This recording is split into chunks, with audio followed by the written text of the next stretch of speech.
Assalamualaikum warahmatullahi wabarakatuh. Alhamdulillah wassalatu wassalamu ala Rasulillah. Segala puji bagi Allah Subhanahu wa taala, juga salawat dan taslim kepada Nabi besar Muhammad sallallahu ala alihi wa sahbihi wasallam. Sebelum melanjutkan, ikhwan dan akhwat sekalian rahimin rahimakumullah, tentang kisah tiga orang sahabat yang disebutkan dalam surah At-Taubah ayat 118 yang akhirnya Allah menerima tobat mereka dan sempat diboikot selama 50 hari oleh Nabi alaihissalatu wassalam. Ada satu ayat yang saya ingin tambahkan. Tentu surah At-Taubah umumnya turun memang dengan kasus-kasus banyak di perang Tabuk dan membongkar kedok para kaum munafikin. Tapi kalimat Hunain ada yang sempat saya sebutkan, belum sempat saya sebutkan pada pertemuan sebelumnya. Allah Subhanahu wa taala menggabungkan antara peperangan Nabi SAW dan perang Hunain. Juga sebagian ulama memasukkan ini adalah perang Tabuk, yaitu surah At-Taubah ayat 25 yang bunyinya a'udzubillahi minasyaitonirrajim, laqad nasarakumullahu fi mawatina katsiratin wa yawma hunainin idh a'jabatkum kathratukum falam tughni 'ankum syai'an wa dhaqat 'alaikumul ardu bima rahubat thumma wallaytum mudbirin. Sesungguhnya Allah telah menolong kalian hai kaum mukminin di medan peperangan yang banyak sekali. Dan ingatlah peperangan Hunain, yaitu di waktu kamu menjadi congkak karena banyaknya jumlahmu. Jadi tadi kita sempat jelaskan masalah itu di awal pertemuan kita di pagi hari, tentang pelajaran-pelajaran yang diambil dari perang Hunain. Di antaranya karena adanya syamata. Ya, beberapa sahabat menganggap bahwasanya pasukan musuh tidak akan mengalahkan mereka. Di sini Allah sebutkan tentang masalah kasus itu. Dan pada waktu perang Hunain, yaitu di waktu kamu menjadi congkak karena banyaknya jumlahmu, maka jumlah yang banyak itu tidak memberi manfaat kepadamu sedikit pun, dan bumi yang luas ini terasa sempit olehmu, kemudian kamu lari ke belakang dengan bercerai-berai. Jadi ini sebenarnya tambahan saja ayat bagi ikhwan dan akhwat yang menulis. Di perang Hunain bisa ditambahkan tadi At-Taubah ayat 25 untuk menguatkan dan memastikan tentang kasus perang Hunain memang terkalahkan muslimin di awalnya karena kasus syamatahnya atau menganggap remeh musuh. Kita masuk lanjutkan bahasan kita, saudaraku seiman, tentang masalah sahabat-sahabat yang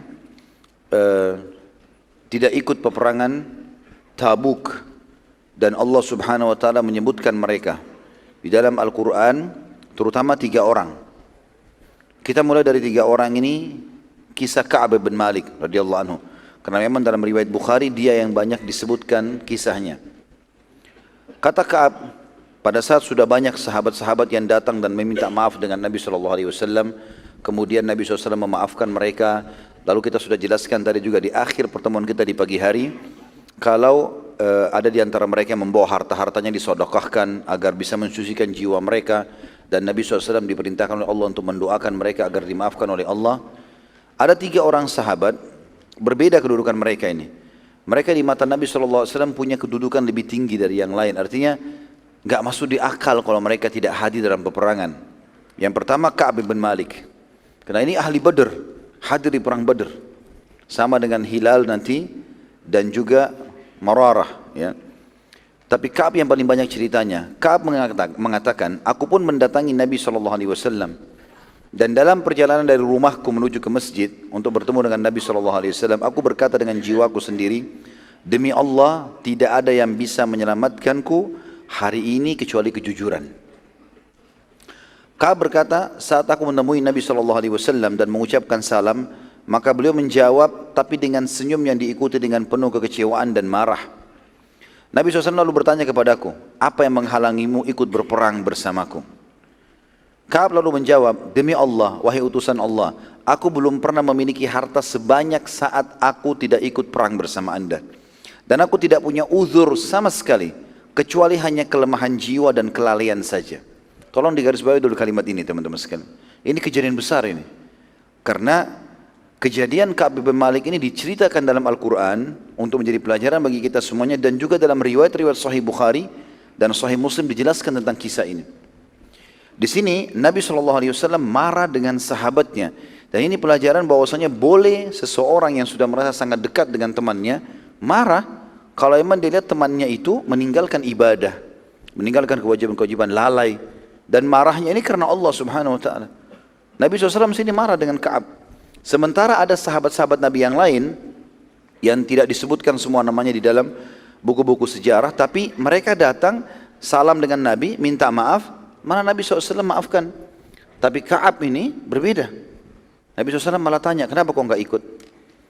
Maka di sini bolehnya seseorang marah dengan sahabatnya, kalau sahabatnya jauh dari Allah SWT. Dia memarahi, dia membenci, dia menegur, dia mengingatkan, dan juga mencintai karena Allah Subhanahu Wa Taala.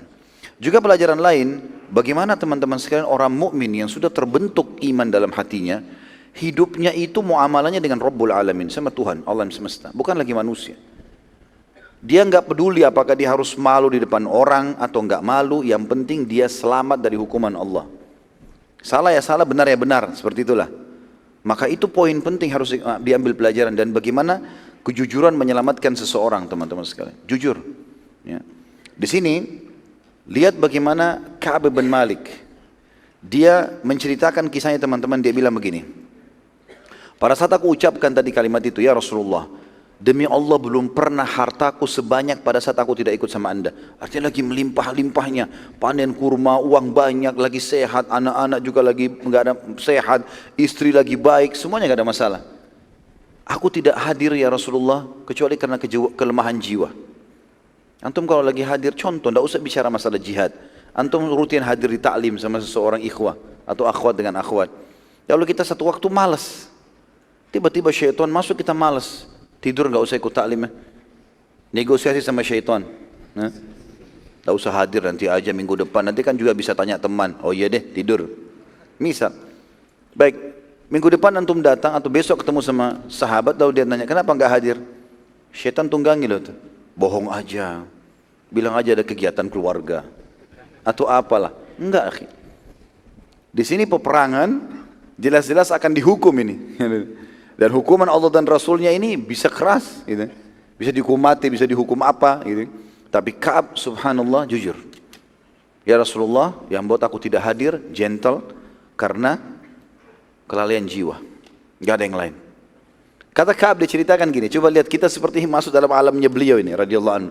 Dia mengatakan, pada saat aku pulang ke rumahku, sementara kaumku berbondong-bondong mendatangi rumahku. Dan berkata, wahai Ka'ab, karena beritanya Ka'ab ini waktu disampaikan di masjid, orang-orang pada dengar, tersebar berita. Apa yang Ka'ab ucapkan? Maka semua orang datang ke rumahku dan berkata, wahai Ka'ab, semua orang, maksudnya kaumku datang ke rumahku dan berkata, semua orang, hai Ka'ab, meminta maaf. Dan Nabi SAW menerima maaf mereka. Serta Nabi memohon ampun untuk mereka. Kenapa tidak engkau cari uzur saja? Buat saja alasan apa? Lalu Nabi SAW menerima dan beristighfarlah untukmu. Dia beristighfar untukmu sehingga engkau lepas dari belenggu kehidupan. Kata Ka'ab, sungguh mereka terus saja mendesakku sampai aku hampir saja kembali ke Nabi SAW dan membuat-buat uzur agar dimaafkan, dan sungguh aku telah diberi oleh Allah lisan yang lancar dan akal yang cerdas dalam menyusun kata-kata. Tetapi aku berkata kepada kaumku, apakah ada orang selainku yang sempat menyampaikan uzur yang sama denganku? Ada enggak yang alasannya sama dengan aku? Atau alasan mereka berbeda? Maka mereka bilang, ada 2 orang karena alasan kelalaian. Lalu dia tanya, Ka'ab tanya, siapa mereka berdua? Lalu kaumnya menyebutkan 2 orang sahabat lagi yang saya bilang ahli Badar, sama-sama 3 orang ini nanti diboikot oleh Nabi SAW. Maka mereka mengatakan Hilal bin Umayyah dan Murarah bin Rabi' radhiyallahu anhu ajma'in. Ka'ab berkata, sungguh keduanya termasuk yang hadir di perang Badar, sama dengan aku, sama-sama hadir di Badar. Maka aku akan menunggu dan menerima apapun yang menimpa keduanya. Keduanya dihukum, aku dihukum juga. Tidak mau, aku nggak mau bohong, nggak mau rekayasa, uzur, pokoknya apa adanya. Seperti itulah. Saat itu keluar sebuah instruksi dari Nabi SAW pada hari itu juga, agar seluruh muslimin, tidak terkecuali satu kota Madinah, tidak boleh mengajak berbicara 3 orang.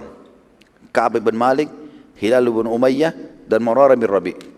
Khusus 3 orang ini. Karena mereka punya kedudukan khusus di Nabi SAW. Jadi kadang-kadang teman-teman sekalian, karena kedudukan kita pada seseorang, akhirnya orang itu lebih ekstra hati-hati terhadap kita supaya jangan kita terjerumus. Itu satu hal yang positif. Jangan pernah antum menilai kalau ada yang menegur untuk kebaikan lalu antum menganggap anak dibenci. Enggak. Berarti orang suka, sayang justru karena itu. Ada kesalahan diingatkan. Beberapa asatidzah jazakumullah khair mengingatkan saya, Ustaz Khalid ada begini di ceramah di YouTube. Oh iya baik, langsung saya terima. Bukan aib. Yaudah, supirkannya mana Ustaz? Dikasih, saya perbaikin, selesai. Jadi tidak usah bertahan dengan kesalahan untuk apa gitu. Manusiawi. Kita salah itu adalah manusiawi. Gitu kan? Sesuatu yang normal. Imam Syafi'i, Imam Ahmad, Imam Abu Hanifah, Imam Malik rahimahumullah, kita kalau temukan dalam masalah-masalah fikih, ada pendapat lama, ada pendapat baru. Pendapat lama itu apa maksudnya? Pendapat yang dulu pernah dilihat dengan dalil-dalilnya. Begitu ada yang datang hujah yang lebih kuat, ditinggalkan. Lalu dikatakan pendapat. Bahkan Imam Ahmad punya pendapat dalam satu kasus itu sampai 3 pendapat, dan Ahmad berkata, dalam ada kaul yang lain juga Ahmad berkata, kaul yang lain Ahmad berkata, itu bukan aib. Artinya pendapat yang paling terakhir itu yang dianggap dalil yang paling kuat. Seperti itulah. Maka itu harusnya difahami, ya. Bukan aib dalam masalah, dan bukan penuntut ilmu kalau merasa sombong, merasa gengsi, tidak bisa menerima, nggak boleh. Harus bisa menerima. Siapapun kita, gitu kan. Maka ini penting teman-teman. Jadi muamalah seseorang sama Rabbul Alamin. Kita lihat nanti kisahnya ini, lebih dalam kita pelajari Ka'ab radhiyallahu anhu, ini kisah yang luar biasa. Maka serentak seluruh Madinah, tidak satu pun. Ini kalau antum di Balikpapan, satu kota Balikpapan, kenal nggak kenal, semuanya, kata Ka'ab, tidak satu pun berbicara denganku. Satu pun tidak ada. Sampai aku mengucapkan salam saja, tidak ada satu pun yang menjawab. Assalamualaikum nggak dijawab, padahal ada pahalanya gitu. Ya. Kedua sahabatku, maksudnya Hilal dan Murarah, dua-duanya udah menangis, mengurung diri di rumah, nggak keluar. Sholat jemaah pun tidak pergi ke masjid, tinggal di rumah sudah. Sementara aku karena lebih muda daripada mereka, kata Ka'ab, maka aku berusaha berperilaku biasa saja, walaupun dalam hati ini sulit dan sempit rasanya. Aku ikut sholat berjamaah bersama Nabi SAW, dan selesai sholat wajib, aku pun mendatangi Nabi SAW yang sedang duduk bersama beberapa orang sahabat beliau. Lalu aku mengucapkan salam, tidak ada seorang pun menjawab salamku, kecuali Nabi SAW yang menggerakkan bibirnya mengucap salam, tapi tidak keluar suaranya. Antum bayangkan antum hadir di majelis, semua antum kenal, Assalamualaikum, nggak ada yang jawab. Nabi pun SAW nggak jawab, cuma mulutnya bergerak dan tidak ada suara. Begitu. Dia bilang, saat aku sholat sunnah, jadi tidak dijawab salamnya sudah. Jadi lisan nggak dijawab, tangan pun tidak salaman gitu. Dia bilang, saya pun bagi sholat sunnah. Saking pengaruhnya besar dalam jiwaku, sampai-sampai lagi sholat aku melirik ke Nabi. Katakan, aku berusaha melihat ke arah Nabi SAW. Dan pada saat aku melihat ke arah Nabi, ya kalau Nabi tidak tahu, maka aku melihat Nabi sedang melihat ke arahku. Dan kalau Nabi mengetahui aku melihatnya, maka beliau mengalihkan pandangan matanya. Ka'ab berkata, aku terus dalam keadaan ini tiap hari. Nggak ada yang salam, nggak ada yang ngobrol, nggak ada yang tegur, 40 hari. Ini 3 hari saja sudah luar biasa repotnya. Satu kota loh ini, nggak ada yang ngajak ngomong gitu. Tentu teman-teman di sini juga ada pelajaran penting ya. Banyak hadis-hadis yang sahih melarang kita untuk memboikot atau memusuhi saudara muslim lebih dari 3 hari. Nggak boleh. Ya, Nabi SAW melarang itu. Ya. Bahkan ada hadis yang sahih kata Nabi SAW, setiap Senin dan Kamis Allah mengampuni setiap muslim, gitu kan? Kecuali yang tidak menyekutukan Allah, kecuali 2 orang yang sedang bertengkar atau bermusuhan. Maka dikatakan kepada para malaikat, tundalah ya pengampunan keduanya sampai mereka berdamai, terus begitu sampai 3 kali. Tapi ulama menyimpulkan, kalau dalam masalah agama, apalagi hal kewajiban, di sini keluar untuk perang Tabuk wajib. Ada orang sengaja nggak mau sholat 5 waktu, diingatkan nggak mau, wajib. Diingatkan berangkat tidak bisa. Ini harusnya pelajarannya harus seperti ini. Ya, dididik supaya dia sadar kalau itu kesalahan, nggak boleh. Kata beliau, pada hari ke-40, tiba-tiba seseorang mencariku. Kita perhatikan teman-teman sekalian di sini, lebih dalam lagi kasus Ka'ab. Lihat bagaimana dalam kondisi jiwanya tertekan, sedih, tidak tahu diterima taubatnya atau enggak. Ya. Tiba-tiba ada seseorang datang membawa surat, orang dari luar Madinah. Membawa surat khusus dari Raja Gassasina.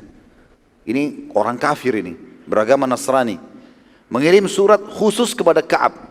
Isinya begini, telah sampai kepada kami apa yang telah terjadi pada anda dan apa yang telah sahabat anda, maksudnya Nabi SAW, lakukan pada anda, diboikot. Bayangkan sampai ke wilayah Nasrani terdengarin, gitu kan? Maka kalau anda datang kepada kami, pasti kami akan memuliakan anda. Ya. Makna yang lain adalah kami akan memberikan anda kedudukan. Kalau anda mau masuk ke agama kami, ikut bersama kami, kami akan berikan itu. Di sini pelajaran teman-teman, bayangkan diboikot satu kota, lalu ditawarkan oleh seorang raja untuk diberikan kedudukan. Kira-kira apa pilihannya Ka'ab? Kalau dia ada di posisi antum gimana? Ka'ab berkata, demi Allah, aku menyadari, ini perhatian penting, garis bawahi kalimatnya. Demi Allah, aku menyadari bahwasanya justru ini puncak cobaan. Justru ini puncak cobaan. Aku nggak boleh tergoda. Bayangkan ya, luar biasa dalam kondisi sudah sumpek begini, tapi dia menganggap itu puncak cobaan. Pada hari yang sama, bertambah lagi masalahnya. Utusan Nabi SAW datang, lalu berkata kepadaku, sesungguhnya Rasulullah SAW telah melarang engkau menyentuh istrimu. Dan diperintahkan untuk menjauhi istrimu. Jadi bukan cuma satu kota Madinah, istri pun harus keluar. Ka'ab dengan imannya bilang apa? Apakah aku harus menceraikannya? Atau hanya menjauhi saja? Kata utusan Nabi SAW, penyampaian Nabi hanya menjauhi. Langsung gak pakai tunggu, dia bilang sama istrinya. Pulanglah ke rumahmu, kepada ke rumah orang tuamu, sampai Allah memutuskan keputusanku. Kata Ka'ab, pada saat itu luar biasa. Menumpuk antara, pada saat istrinya pergi, menumpuk antara di luar rumah tidak ada yang ajak ngomong, di rumah pun sendirian. Istri udah gak ngomong, gak ada masakan, gak ada ngomongan, gak ada biologis, gak ada segala macam. Diboikot total. Sebagian kerabat mendatangi Ka'ab, kata Ka'ab, mendatangiku seraya berkata, wahai Ka'ab, sesungguhnya Hilal bin Umayyah dan Mararah bin Rabi' membiarkan istri mereka di rumah. Mereka hanya saja tidak menyentuhnya. Dua temanmu juga sama perintahnya Nabi SAW. Tapi mereka minta izin sama Nabi, gak usah dipulangkan ke rumah orang tua, di rumah saja. Tapi gak disentuh, gak ada biologis sama sekali. Ka'ab menjawab, mereka berdua sudah berumur. Aku masih muda, gitu. Sementara aku khawatir melanggar, nanti lihat istri habis mandi, nanti dekat-dekat. Bahaya, dilarang sentuh, ini larangan Allah dan Rasulnya, hukum, melanggar. Dan ini sebuah iman teman-teman sekalian, bayangkan bagaimana kekuatan iman mereka. Kita kadang-kadang siang hari Ramadan, puasa wajib. Makanya yang mau nikah, jangan nikah bulan Sya'ban. Akhir Sya'ban menikah, 2 hari lagi Ramadan. Terus nanti gak mau sentuhan sama istrinya, bagaimana ceritanya? Tunggu Syawal, sabar sedikit, gitu. Soalnya nanti kalau Allah memerintahkan puasa Ramadan, lalu dia batalin dengan jima misalnya, kena denda kafarah, tapi kan terganggu ibadahnya. Kecuali ada udzur syar'i, dia safar mungkin ya, itulah berbeda. Tapi kalau ini enggak, ini Ka'ab bukan karena puasa, bukan, tapi perintah Allah dan Rasul ditaati sama dia. Dan dia takut menyentuh sampai disuruh pulang istrinya. Ka'ab berkata, sungguh segala sesuatu berubah total padaku. Dadaku sempit, hidupku seraya senyap, bahkan istri pun sudah tidak berbicara denganku, dan dunia menjadi berubah keindahannya menjadi gelap, dan berjalan selama 50 hari. Tadi 40 hari, 10 hari diboikot, tak bisa lagi istrinya juga ngomong, melayani, disentuh. Dia bilang, saya tetap komitmen. Coba bersabar, dalam kemelut pikiran jadi kacau, hati jadi sempit, dada jadi sempit. Tetap saja saya sabar. Dan subhanallah di hari ke-50 dari cobaan tersebut, pada saat aku sedang sholat duha di halaman rumahku, karena panas, beliau keluar di depan rumahnya, pasang sejadahnya sholat duha.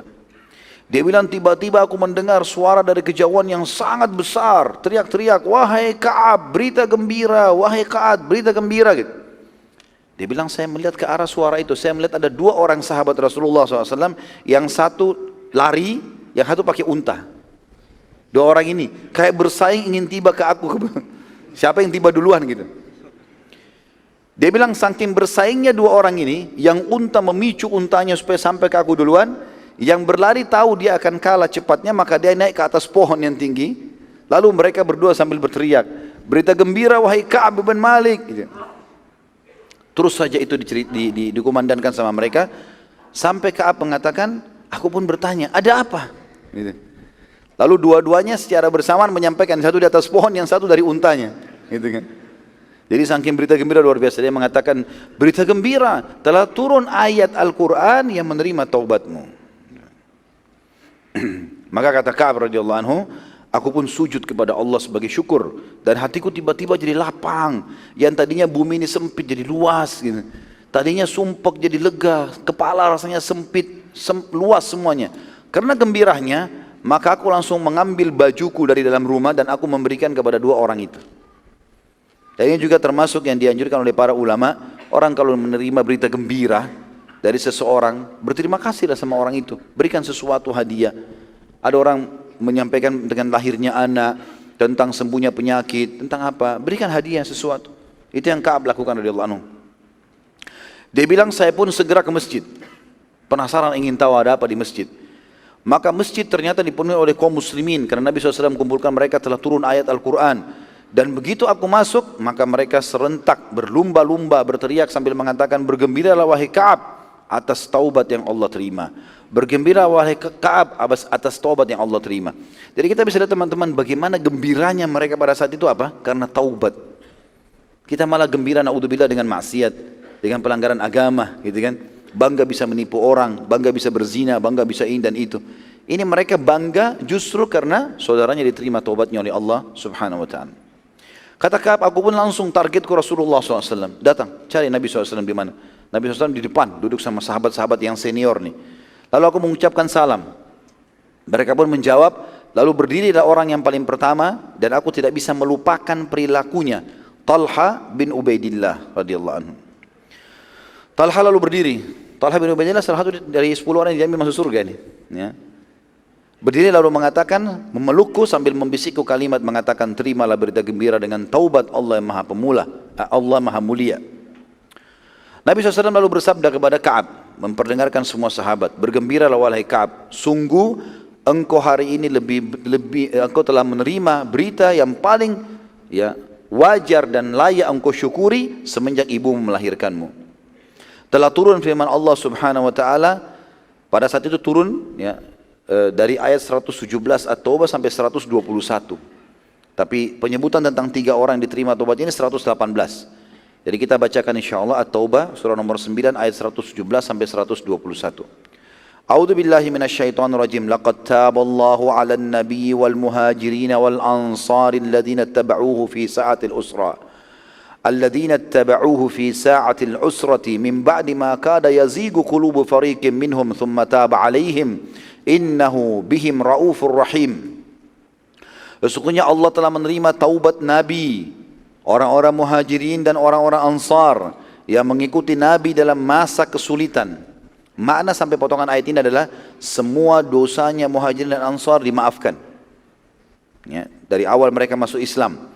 Setelah hati segolongan dari mereka hampir berpaling, ada di antara mereka yang sempat tidak mau ikut ke Badar, ke Uhud, ke beberapa peperangan, termasuk perang Tabuk.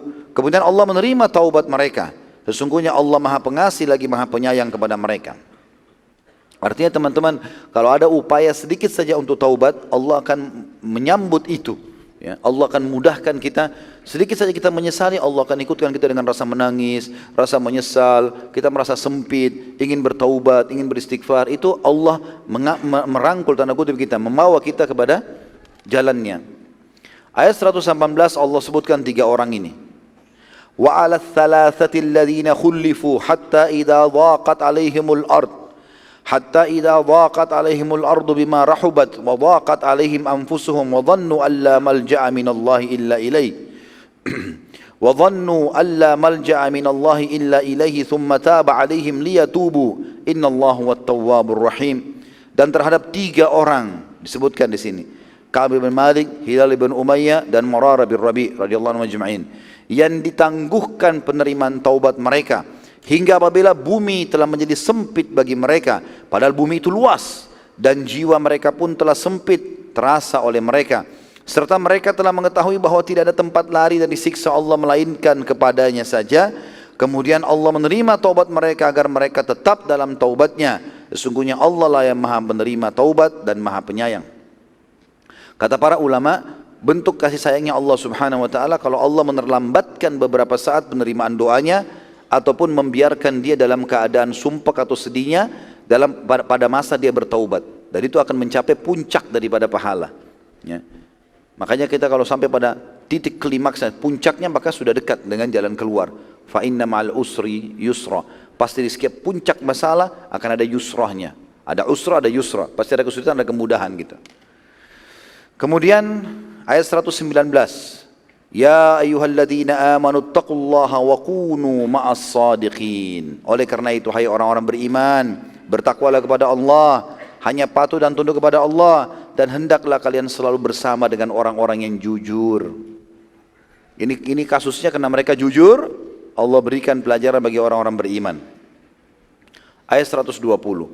Maka li ahli al-Madinati wa man hawlahum min al-a'rabi an yatakhallafu an Rasulillahi wa la yarghabu bi anfusihim an nafsi.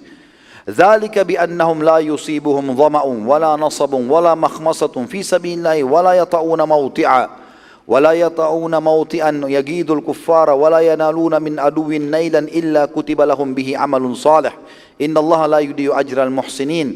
Tidaklah sepatutnya bagi penduduk Madinah dan orang-orang Arab Badui yang berdiam di sekitar Madinah tidak turut menyertai Rasulullah SAW dalam berperang, dan tidak patut pula bagi mereka lebih mencintai diri mereka daripada mencintai diri Rasul alaihissalam. Yang demikian itu ialah karena mereka tidak ditimpa kehausan, kepayahan dan kelaparan pada jalan Allah kalau lagi berperang, haus, panas, gangguan orang, dan tidak pula menginjak suatu tempat yang membangkitkan amarahnya orang-orang kafir. Karena tiba di lokasi orang kafir, maka pemilik lokasi marah. Dan tidak tidak tertimpa pun satu bencana, atau mereka menimpakan satu bencana kepada musuh. Mereka menyakiti musuh tersebut atau membunuhnya, melainkan dituliskan bagi mereka dengan yang demikian itu suatu amal saleh. Membunuh orang kafir, dibunuhkah, capekkah, letihkah, semuanya dalam jihad pahala. Sesungguhnya Allah tidak menyia-nyiakan pahala orang-orang yang berbuat baik. Ayat 121-nya. ولا ينفقون نفقة صغيرة ولا كبيرة ولا يقطعون واديا إلا كتب لهم ليجزيهم الله أحسن ما كانوا يعملون. Dan mereka tidak menafkahkan satu nafkah yang kecil, tidak pula yang besar, dan tidak melintasi suatu lembah, melainkan dituliskan bagi mereka amal saleh, karena Allah akan memberi balasan kepada mereka yang lebih baik daripada apa yang telah mereka kerjakan itu. Saksi bahasan kita tadi adalah ayat 118-nya tentang 3 orang itu. Setelah itu teman-teman sekalian, ada kejadian yang unik sekali. Nabi SAW waktu menerima ayat ini turun, begitu selesai, langsung Nabi SAW naik di atas mimbar, mengumpulkan seluruh masyarakat. Masyarakat Madinah lagi kumpul, dan di masjid rupanya bersatu di situ di dalam majelis antara orang mukmin sama orang munafik ini.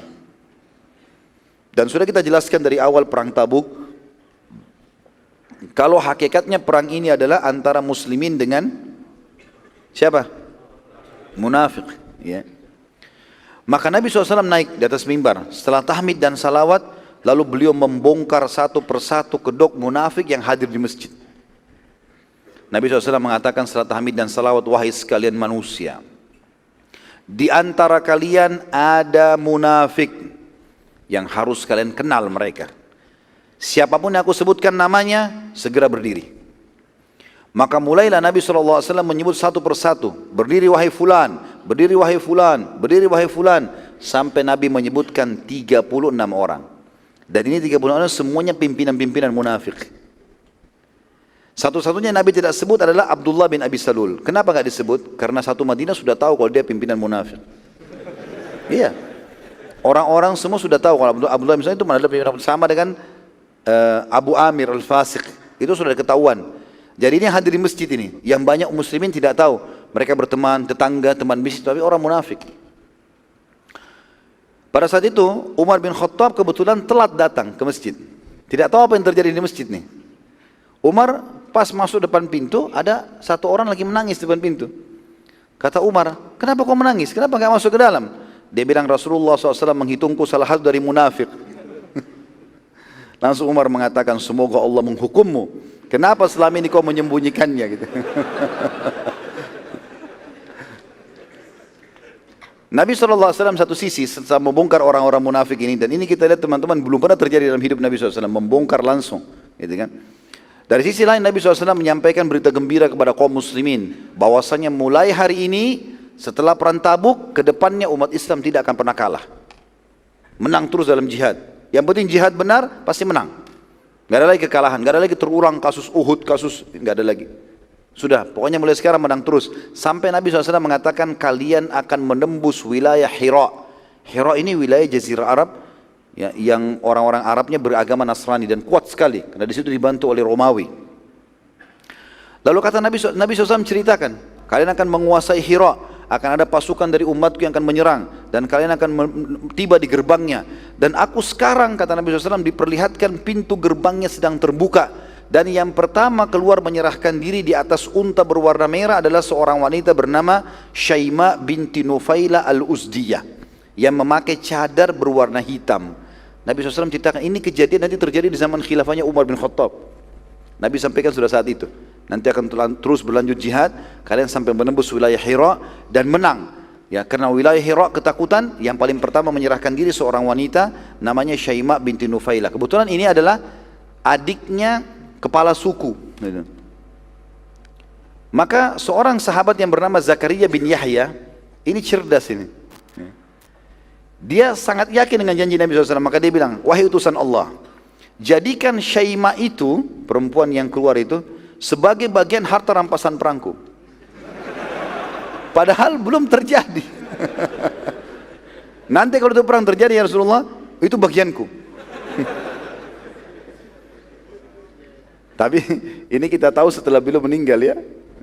Zakaria bin Yahya, ini namanya Zakaria bin Yahya. Jadi kalau Nabi Allah kan Yahya bin Zakaria, ini terbalik. Ya. Zakaria bin Yahya ini ikut dalam peperangan Hira yang terjadi di zaman Umar bin Khattab yang dipimpin oleh Khalid bin Walid. Pada saat itu kebetulan karena di zaman Umar ada sahabat ikut, tapi kebanyakan tabi'in. Banyak yang nggak kenal Zakaria ini siapa. Sahabat iya, tapi bukan sahabat yang banyak meriwayatkan hadis, biasa saja gitu. Bahkan sahabat ini dikenal tidak bisa baca, tidak bisa nulis. Nanti kita lihat bagaimana kasusnya terjadi. Dia ikut di peperangan itu. Dan terjadi seperti yang Nabi SAW gambarkan. Begitu pasukan muslimin mengepung berapa hari, mereka mengalah, dan pada saat mengalah, Syaima binti Nufaila al-Uzdi ini betul-betul keluar. Seperti Nabi gambarkan, di atas unta merah, pakai cadar warna hitam gitu. Maka waktu itu dia menyerahkan diri. Begitu menyerahkan diri, Zakaria langsung dekati. Dipegang tali kekangan untanya, ini bagianku.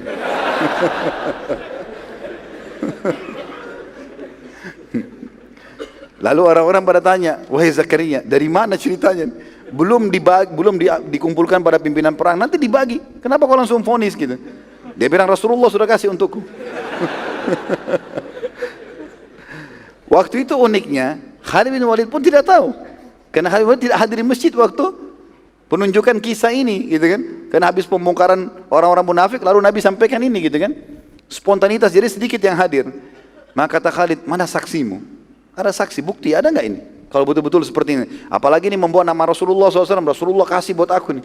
Ini Rasulullah sudah meninggal sekian tahun lalu nih. Gitu kan? Maka didatangkan saksi-saksi lah. Ternyata ada beberapa sahabat yang hadir betul-betul memberikan kesaksian, mengatakan betul. Memang kami mendengarkan.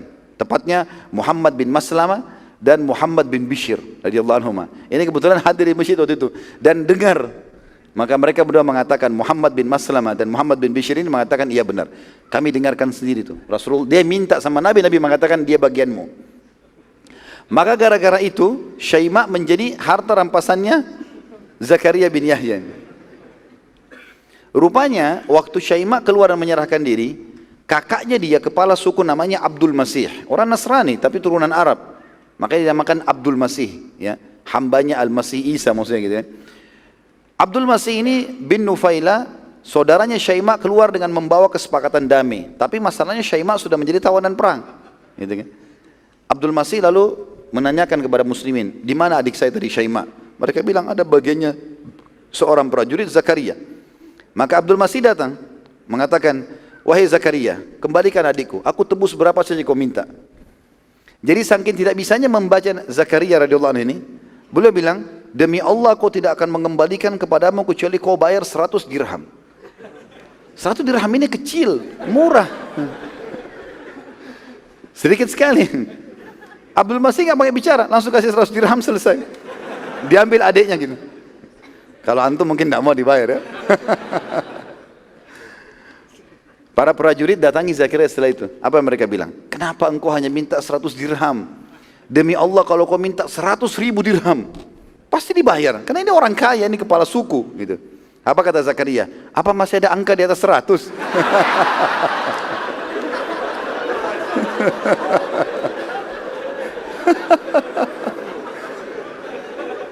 Jadi luar biasa polosnya gitu. Nggak bisa baca, nggak bisa hitung gitu. Sama dengan antum cuma tahu ada nilai 1.000 rupiah aja. Nggak tahu ada 100.000, nggak tahu ada miliaran gitu. Udah selesai, seperti itu aja. Jadi akhirnya lepaslah Syaima dengan 100 dirham saja. Baik, itu selesai penyampaian Nabi SAW. Bubarlah orang di masjid pada saat itu. Itu tambahan tadi ya. Itu tambahan karena penyampaian Nabi SAW sampai ke pembebasan Hira tadi. Dan bagaimana Zakaria minta Syaima menjadi bagiannya. Kasus masalah peperangan tadi yang terjadi zaman Umar Khattab itu tambahan informasi untuk menguatkan berita tadi. Selesai penyampaian Nabi SAW, pembongkaran kedok orang-orang munafik ini. Kita kembali ke kasus masjid Nabi SAW. Maka seluruh orang munafik waktu itu shock berat di Madinah. Karena kebongkar. Orang yang tadinya tetangga nggak tahu, sudah tahu sekarang. Seluruh orang tahu, oh ini munafik, orang munafik. Dan vonis Nabi SAW, sebagian ulama mengatakan vonis yang menandakan mereka bukan orang yang akan taubat, tapi orang yang sudah divonis. Kalau orang yang masih belum ditunjuk, mungkin masih ada jedah dia taubat. Ini berarti orang-orang tidak taubat ini. Ini berat sekali. Maka pimpinan mereka, Abdullah bin Abi Salul, gara-gara kejadian tersebut sakit parah. Ya, dia terganggu sekali. Karena teman-temannya orang-orang munafik ini sudah tidak mau lagi disuruh oleh dia. Merasa ketakutan dengan muslimin, bisa tiba-tiba disuruh bunuh apa saja yang dia ketakutan sendiri, walaupun Nabi SAW tidak suruh bunuh mereka. Waktu Abdullah bin Abi Salul sakit parah, dia pun mengirim surat kepada Nabi SAW mengatakan, ya Rasulullah, datanglah jenguk aku. Nabi SAW datang, datang ke rumahnya.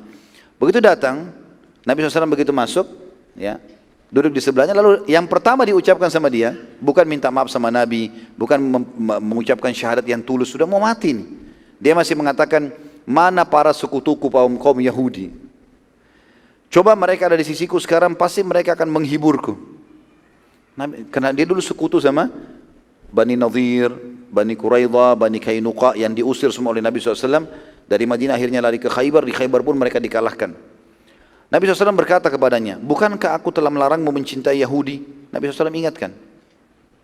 Abdullah menjawab, As'ad ibn Zurarah, ada salah satu orang dari sukunya radhiyallahu anhu. Ini sahabat Nabi yang pertama kali mendirikan Jumat di rumahnya di Madinah. Kalau masih ingat dulu, ada 40 orang yang sholat bersama di rumahnya. Kata dia, As'ad ibn Zurarah satu suku sama aku, membenci Yahudi tidak bermanfaat buat dia. Dia tidak yakin kalau As'ad ini sudah meninggal dan sudah masuk surga, ini orang mukmin. Bagi dia rugi kenapa benci orang Yahudi. Abdullah lalu berkata, wahai Muhammad, maksudnya Abdullah bin Abi Salul, bin orang munafik, aku akan meninggal dunia. Dia tahu dirinya akan mati. Aku ingin saat akan meninggal dunia engkau mengkafaniku dengan bajumu ini dan sholatilah jenazahku secara langsung. Nabi SAW mengatakan baiklah kalau gitu. Sempat Nabi SAW mengajak, menyadarkan, ya dengan perbaikilah syahadat, dinasihati dengan baik. Dia tetap mengatakan, hai Muhammad, sudahlah ini bukan saatnya berdebat. Jadi dia tetap alihkan pembicaraan. Intinya dia meninggal, akhirnya tidak sempat bersyahadat. Saat Abdullah wafat dan Nabi SAW mengumpulkan muslimin untuk mensolati Abdullah ini, maka Umar bin Khattab lalu mendatangi Nabi SAW di masjid. Kalau terkenal Abdullah bin Abi Salul telah mati, pimpinan munafik, dibawa ke masjid, Nabi SAW mau solati. Umar datang lalu mengatakan, wahai utusan Allah, jangan anda solati orang ini, jelas munafik. Nabi SAW menjawab Umar, wahai Umar, Allah masih memberiku pilihan, memohon ampun untuk mereka atau tidak. Ada ayat Al-Quran seperti itu. Umar mengulangi lagi seraya menahan tubuh Nabi SAW. Sampai kata Umar, saya tidak tahu kenapa saya berperilaku begitu tegas dengan Nabi. Sampai aku memegang pundak Nabi SAW dan mengatakan, wahai utusan Allah, Allah telah melarang anda mensolati munafik, jangan disolati. Nabi SAW tetap menjawab, aku mau memohon ampun untuknya, hai Umar, walaupun 70 kali. Jadi ini saking cintanya Nabi SAW dengan umatnya. Yang penting orang ini pernah syahadat, masalah dia bohong, tidak urusan dia sama Allah. Gitu. Ya. Umar lalu berkata, aku benar-benar tidak tahu kenapa pada saat itu aku sangat tegas terhadap Nabi SAW dan ternyata pada saat itu pun turun firman Allah SWT. Jadi Nabi SAW solati jenazahnya Abdullah bin Abi Salulin, gitu kan? Tapi turun firman Allah mengingatkan Nabi SAW. Surah At-Taubah surah nomor 9 ayat 80. Ya. Bunyinya, A'udzubillahi minasyaitonirrajim. Istaghfir lahum aw la tastaghfir lahum in tastaghfir lahum 70 marratan falan yaghfirallahu lahum dzalika bi annahum kafaru billahi wa rasulih wallahu la yahdil qaumal fasiqin. Kau memohon ampun untuk mereka hai Muhammad dan tidak memohon ampun bagi mereka sama saja. Kendati pun kau memohon ampun bagi mereka 70 kali, namun Allah sekali-kali tidak akan memberi ampunan kepada mereka. Yang demikian itu karena mereka telah kafir kepada Allah dan Rasulnya. Dan Allah tidak akan memberi petunjuk kepada orang-orang fasik. Artinya jelas dari ayat ini teman-teman sekalian, ulama sepakat kalau ini turun kepada Abdullah bin Abi Salul. Kalau dia dipastikan kafir dan akan menjadi penghuni neraka. Dan mulai semenjak itu seluruh orang munafik dilarang solati oleh kaum muslimin. Kalau jelas kemunafikannya terbukti nggak boleh disolati. Karena ini perintah Allah SWT. Maka tadi saya sebutkan juga bagaimana Nabi bagaimana para sahabat melihat kalau setelah Nabi SAW meninggal, kalau ada orang meninggal di Madinah, dilihat Hudzaifah solati nggak? Kalau Hudzaifah tidak solati berarti munafik. Mereka nggak solati juga. Karena itu perintah Nabi SAW. Pada tahun 8 Hijriah, Nabi SAW memerintahkan, tahun 9 Hijriah. Pada tahun 9 Hijriah, Nabi SAW memerintahkan Abu Bakar untuk memimpin haji dari Madinah. Dan pada saat Abu Bakar radhiyallahu anhu baru saja meninggalkan Madinah, turun kepada Nabi SAW 22 ayat dari surah At-Taubah. Jadi surah At-Taubah ini turunnya teracak. Ayat ini dulu, ayat ini dulu, ayat ini. Seperti yang kita sebutkan itu sebenarnya itu urutannya. Nanti Nabi SAW yang diperintahkan oleh Allah untuk meletakkan ini ayat pertama, ini ayat kedua, ini ayat ketiga, ini ayat ke-60. Jadi seperti itulah. Pada saat Abu Bakar radhiyallahu anhu diutus oleh Nabi SAW untuk memimpin haji di tahun 9 Hijriah setelah pulang dari perang Tabuk itu, baru saja Abu Bakar keluar menuju ke Mekah, masih di tengah jalan, maka turunlah 22 ayat pertama dari surah At-Taubah secara berurutan. Dan ini satu-satunya surah dalam Al-Quran yang tidak dimulai dengan basmalah. Tidak ada bismillahnya. Semua yang surah lain ada bismillahnya. Dan ini tentu ada penjabaran para ulama. Ada yang mengatakan memang karena surah ini adalah surah yang sangat tegas memutus hubungan dengan orang-orang musyrik Mekah dan siapapun orang kafir yang telah melanggar perdamaian dengan kaum muslimin.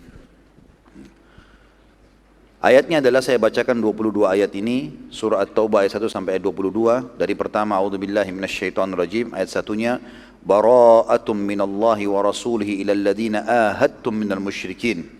Inilah pernyataan pemutusan, kata Allah, hubungan dari Allah dan Rasulnya yang dihadapkan kepada semua orang-orang musyrik yang kalian kaum muslimin telah mengadakan perjanjian dengan mereka, orang-orang musyrik Mekah.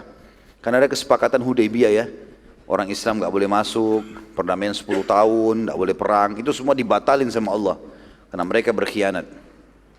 Ayat 2-nya, fasihu fil ardi arba'ata ashhur, fasihu fil ardi arba'ata ashhurin wa'lamu annakum ghairu mu'jizillahi wa anna Allah mukhzil kafirin.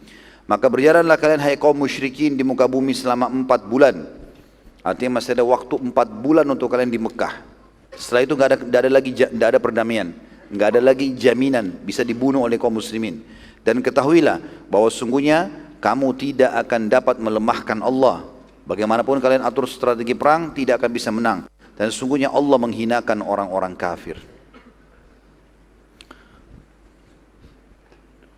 Tentu di sini ada pendapat sebagian ulama tafsir yang mengatakan ayat 2 ini, sebelum turunnya ayat ini ada perjanjian damai antara Nabi Muhammad SAW dengan orang-orang musyrik. Di antara isi perjanjian tersebut adalah tidak ada peperangan antara Nabi SAW dengan orang-orang musyrik, dan bahwa kaum muslimin diperbolehkan berhaji ke Mekah dan tawaf di Ka'bah. Allah Maha Suci membatalkan perjanjian itu dengan mengizinkan kepada kaum muslimin memerangi mereka kembali. Dan turunnya ayat ini menandakan kaum musyrikin hanya diberikan waktu 4 bulan dari turunnya ayat ini mendapat jaminan. Setelah itu sudah tidak ada lagi. Ayat 3, wa adzanu minallahi wa rasulihi ilan nasi yawmal hajjil akbari anna allaha bari'um minal musyrikin wa rasuluh fa in tubtum fahuwa khairun lakum wa in tawallaytum fa'lamu annakum ghairu mu'jizillah wa basyiril ladina kafaru bi'adzabin alim. Dan inilah suatu pemakluman atau informasi yang disampaikan dari Allah dan Rasulnya kepada umat manusia pada haji akbar, ya, artinya haji yang dikerjakan pada saat itu, bahwa Sesungguhnya Allah dan Rasulnya berlepas diri dari orang-orang musyrik. Jadi informasi ini harus segera diinformasikan di musim haji. Pada saat itu Abu Bakar lagi menuju ke musim haji. Turun ayat ini, Allah perintahkan Rasulnya Muhammad SAW untuk menyampaikan kepada seluruh jemaah haji peraturan ini. Karena manusia lagi kumpul pada saat itu. Kemudian jika kamu kaum musyrikin bertaubat, maka bertaubat jauh lebih baik buat kalian. Kata ulama tafsir masuk Islam. Dan jika kalian berpaling, maka ketahuilah bahwasanya sesungguhnya kamu tidak dapat melemahkan Allah, dan beritakanlah kepada orang-orang kafir bahwa mereka akan mendapatkan siksa yang pedih. Di sini tentu ada perbedaan pendapat ulama tentang masalah haji akbar. Yang dimaksud sini ada yang mengatakan hari Nahar, ya, hari Idul Adha, ada yang mengatakan hari Arafah. Yang dimaksud di sini haji akbar adalah haji yang terjadi pada tahun 9 Hijriah. Ayat 4. إلا الذين عاهدتم من المشركين ثم لم ينقصوكم شيئا ولم يظاهروا عليكم أحدا فأتموا إليهم أهدهم إلى مدتهم إن الله يحب المتقين. Kecuali orang-orang musyrikin yang kamu telah mengadakan perjanjian dengan mereka, dan mereka tidak mengurangi sesuatu pun dari isi perjanjianmu itu, dan tidak pula mereka membantu seseorang yang memusuhi kalian, maka terhadap mereka penuhilah janjinya sampai batas waktu yang telah disepakati, maksudnya 4 bulan. Sesungguhnya Allah menyukai orang-orang yang bertakwa. Ayat 5-nya, فَإِذَا انْصَلَخَ الْأَشْهُرُ الْحُرُمُ فَاقْتُلُوا الْمُشْرِكِينَ حَيْثُ وَجَدتُّمُوهُمْ وَخُذُوهُمْ وَاحْصُرُوهُمْ وَاقْعُدُوا لَهُمْ كُلَّ مَرْصَدٍ فَإِنْ تَابُوا وَأَقَامُوا الصَّلَاةَ وَآتَوُا الزَّكَاةَ فَخَلُّوا سَبِيلَهُمْ إِنَّ اللَّهَ غَفُورٌ رَحِيمٌ. Ayat ini tegas sekali bagi orang-orang musyrik Mekah. Selama ini mereka siksa umat Islam, sekarang Allah suruh umat Islam menyiksa mereka. Kalau sudah lepas daripada perjanjian 4 bulan itu. Apabila sudah habis bulan-bulan haram itu, ya, adalah 4 masa waktu bulan ditangguhkan untuk orang-orang musyrik. Tepatnya 10 Zulhijjah turun ayat ini sampai 10 Rabiul Akhir. Ini 4 bulan.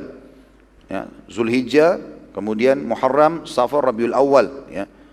10 Rabiul Akhir. 4 bulan pas. 10 Zulhijjah sampai 10 Rabiul Akhir. Maka perangilah orang-orang musyrik itu di mana saja kalian jumpai. Di mana saja kalian temukan orang musyrik Mekah, perangi mereka. Tangkap mereka, kepung mereka, dan intai mereka di tempat pengintian. Cari di mana mereka sembunyi, tangkap, hukum, boleh dibunuh. Ini orang-orang musyrik Mekah ya pada saat itu. Jika mereka bertaubat, mereka mau masuk Islam, mendirikan sholat, menunaikan zakat, maka berilah kebebasan untuk mereka berjalan. Sesungguhnya Allah Maha Pengampun lagi Maha Penyayang. Artinya tidak ada pilihan, masuk Islam atau dibunuh selama 4 bulan. Ayat 6-nya. وَإِنْ أَحَدٌ مِنَ الْمُشْرِكِينَ اسْتَجَارَكَ فَأَجِرْهُ حَتَّى يَسْمَعَ كَلَامَ اللَّهِ ثُمَّ أَبْلِغْهُ مَأْمَنَهُ ذَلِكَ بِأَنَّهُمْ قَوْمٌ لَا يَعْلَمُونَ.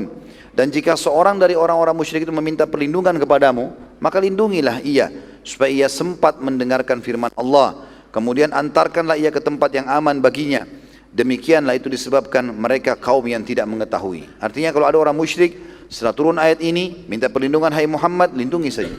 Datang ke Madinah, tolong saya mau tinggal, atau minta di Mekah, saya membutuh waktu, silakan. Tapi sampai 4 bulan itu, lindungi mereka. Dan perdengarkan ayat-ayat Al-Quran. Mudah-mudahan mereka bisa dapat petunjuk. Ayat 7-nya, Kaifa yakunu lil musyrikina ahdun indallahi wa inda rasulihi illa alladhina ahadtum indal masjidil haram. Famastaqamu lakum fastaqimu lahum. Innallaha yuhibbul muttaqin. Bagaimana bisa ada perjanjian aman di sisi Allah dan Rasulnya dengan orang-orang musyrikin, kecuali orang-orang yang telah mengadakan perjanjian dengan mereka di dekat Masjidil Haram, artinya Hudaybiyah. Maka selama mereka berlaku lurus terhadapmu, tidak berkhianat, hendaklah kamu berlaku lurus pada mereka juga. Sesungguhnya Allah menyukai orang-orang yang bertakwa. Artinya, arti ayat ini, andai saja mereka tidak berkhianat, ya, karena kita sudah tahu ada pengkhianatan suku Bakr, ya, yang merupakan sekutunya Quraisy, dan Quraisy juga ikut-ikut membunuh suku Khuza'ah pada saat itu. Ya. Kalau mereka tidak lakukan itu maka mereka aman. Muslimin pun disuruh patuh selama 10 tahun perdamaian. Tapi karena mereka berkhianat maka terputuslah semua itu. Allah jelaskan di ayat 7 ini kenapa Allah membatalkan perdamaian dengan Quraisy. Ayat 8-nya, Kaifa wa in yadhharu 'alaikum la yarqubu fikum illa wala dhimmah. Yurdunakum bi afwahihim wa ta'ba qulubuhum wa aktsaruhum fasiqun. Bagaimana bisa ada perjanjian dari sisi Allah dan Rasulnya dengan orang-orang musyrik. Padahal jika mereka memperoleh kemenangan terhadap kamu, mereka tidak memelihara hubungan kekerabatan terhadap kamu dan tidak pula mengindahkan perjanjian. Kalau mereka menang, mereka punya peluang, mereka akan menyerang kalian. Mereka berkhianat. Mereka menyenangkan hatimu dengan mulut mereka saja. Kita damai, tapi bohong. Sedangkan hati mereka menolak dan kebanyakan mereka adalah orang-orang fasik, tidak menepati janji. Jadi perlu kita garis bawahi ya, waktu Nabi SAW masuk ke Mekah, beliau tidak mewajibkan masyarakat mau masuk Islam, pilihan. Silakan mau masuk Islam silakan, tapi yang dalam keadaan musyrik harus keluar maksimal 4 bulan. Termasuk salah satu tokoh mereka Safwan bin Umayyah bin Khalaf yang akhirnya masuk Islam. Nabi SAW berikan 4 bulan. Dan sempat waktu perang Hunain Nabi SAW meminjam dari dia baju perang, pedang, perisai dan seterusnya. Ayat 9-nya, Ishtaru bi ayatillahi thamanan qalilan fasaddu an sabilihi innahum sa'a ma kanu ya'malun. Mereka menukarkan ayat-ayat Allah dengan harga yang sedikit, lalu mereka menghalangi manusia dari jalan Allah. Sungguhnya amat buruk apa yang mereka kerjakan itu. Jadi orang-orang musyrik tahu ini adalah ayat-ayat Allah, tapi mereka memperjualbelikan, tidak mau menerima hanya karena urusan dunia, hanya karena gengsi, malu, merasa kenapa harus ikuti Nabi SAW. Yang lebih tua merasa Muhammad lebih muda, yang lebih kaya merasa lebih kaya, dan seterusnya. Ayat 10-nya, La yarkubuna fi mu'minin illam wala dhimma wa ulaika humul mu'tadun. Mereka tidak memelihara hubungan kekerabatan dengan orang-orang mukmin dan tidak pula mengindahkan perjanjian, dan mereka itu adalah orang-orang yang melampaui batas. Ayat 11-nya, Fa in tabu wa aqamus salata wa atauz zakata fa ikhwanukum fid din wa nufassilul ayati liqaumin ya'lamun. Jika mereka bertaubat, sekali lagi mereka masuk Islam, mendirikan sholat, menunaikan zakat, maka mereka adalah saudara-saudara kalian seagama, dan kami menjelaskan ayat-ayat ini bagi kaum yang mau mengetahui. Artinya, kalau mereka sudah masuk Islam, walaupun mereka dulu buruk, memerangi umat Islam, tetap diterima. Kasus seperti Abu Sufyan, istrinya Hindun, dari orang Jumain sudah masuk Islam, dulu perangi Islam, tapi setelah masuk Islam, Nabi SAW terima itu. Ayat 12-nya, Wa innakathu aymanahum min ba'di ahdihim wa ta'anu fi dinikum faqatilu aimmatal kufri innahum la aymana lahum la'allahum yantahun.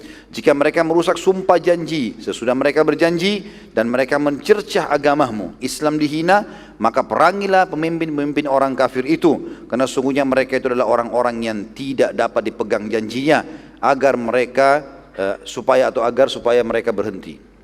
Itu terjemahnya begitu, agar supaya mereka berhenti. Artinya sampai mereka tidak lagi memerangi muslimin. Ayat 13, Ala tuqatiluna qauman nakathu aymanahum. Saya ulangi, Ala tuqatiluna qauman nakathu aymanahum wa hammu bi ikhrajir rasul wa hum bada'ukum awwala marrah atakhshawnahum fallahu ahaqqu an takhshawhu in kuntum mu'minin. Mengapa kamu tidak memerangi orang-orang yang merusak sumpah janji itu? Bukankah mereka yang merusak janji pertama? Padahal mereka telah keras kemauannya untuk mengusir Rasul, dan mereka yang pertama kali memerangi kalian, orang-orang Mekah.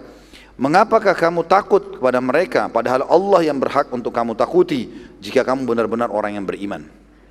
Ayat 14, Qatiluhum yu'adzibuhumullahu biaidikum wa yukhzihim wa yansurkum alaihim wa yashfi sudura qaumin mu'minin. Perangi mereka, niscaya Allah akan menghancurkan mereka dengan perantara tangan-tanganmu, dan Allah akan menghinakan mereka dan menolong kamu terhadap mereka, serta melegakan hati orang-orang yang beriman. Ya, kata para ulama, ayat 14 ini andai saja kaum muslimin sedang terzalimi dan mereka melawan tulus karena Allah, Allah pasti akan berikan kemenangan dan Allah akan membunuh musuh-musuh mereka sebagaimana ayat ini menjelaskan. Ayat 15, wa yudhib ghaidha qulubihim wa yatubullahu ala man yasha wallahu alimun hakim, dan menghilangkan panas hati orang-orang beriman, ya, artinya jengkelnya, dan Allah menerima taubat orang-orang yang dikehendaki. Allah Maha mengetahui dan Maha bijaksana. Artinya dengan melawan tulus ikhlas karena Allah, Allah akan berikan ketenangan jiwa dengan kemenangan.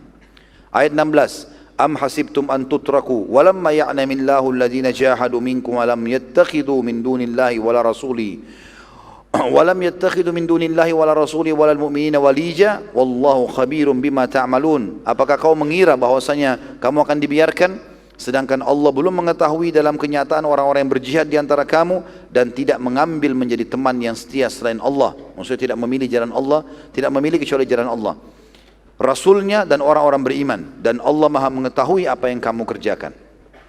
Ayat 17. Maka nadil musyrikina ay ya'muru masajidallahi syahidina ala anfusihim bil kufur ulaika habitat a'maluhum wa fin nari hum khalidun. Tidaklah pantas orang-orang musyrik itu memakmurkan masjid-masjid Allah. Enggak boleh orang musyrik jadi pengurus masjid. Nyumbang pun kadang-kadang ini masih dibahas oleh para ulama gitu. Apalagi kalau sampai ke fasilitas masjidnya gitu, yang diterima dari kaum muslimin. Tidak pantas orang-orang musyrik memakmurkan masjid-masjid Allah. Ulama mengatakan memakmur jadi pengurus ataupun membiayai masjid itu. Sedang mereka mengakui bahwa diri mereka sendiri kafir. Itulah orang-orang yang sia-sia pekerjaannya dan mereka kekal di dalam api neraka. Ayat 18. Innama ya'muru masajidallahi man amana billahi wal yawmil akhir wa aqamas salata wa ataz zakata wa lam yakhsha illallah fa'asa ulaika yakunu minal muhtadin. Yang memakmurkan masjid-masjid Allah ialah hanya orang-orang yang beriman kepada Allah dan hari kemudian serta tetap mendirikan solat, menunaikan zakat dan tidak takut kepada siapapun selain kepada Allah. Maka mereka lah orang-orang yang diharapkan termasuk golongan orang-orang yang mendapatkan petunjuk. Ayat 19. Aj'altum siqayatal hajji wa imaratal masjidil harami kaman amana billahi wal yawmil akhir wa jahada fi sabilillah la yastawuna indallah wallahu la yahdil qaumal zalimin. Apakah kalian mengira, apakah orang-orang yang memberi minuman, orang-orang yang mengerjakan haji dan mengurus Masjidil Haram, kamu samakan dengan orang-orang yang beriman kepada Allah dan hari kemudian serta berjihad di jalan Allah? Enggak bisa sama antara orang musyrik, walaupun mereka kasih minum dan makan jemaah haji dulu di zamannya mereka urus Ka'bah, tidak akan sama dengan orang beriman kepada Allah hari kemudian dan berjihad di jalan Allah. Mereka tidak sama di sisi Allah dan Allah tidak memberi petunjuk kepada orang-orang zalim. Artinya Allah tentu menerima amal dari orang-orang yang beriman. Ayat 20-nya, alladzina amanu wa hajaru wa jahadu fi sabilillah bi amwalihim wa anfusihim a'zamu darajatan indallah wa ulaika humul faizun.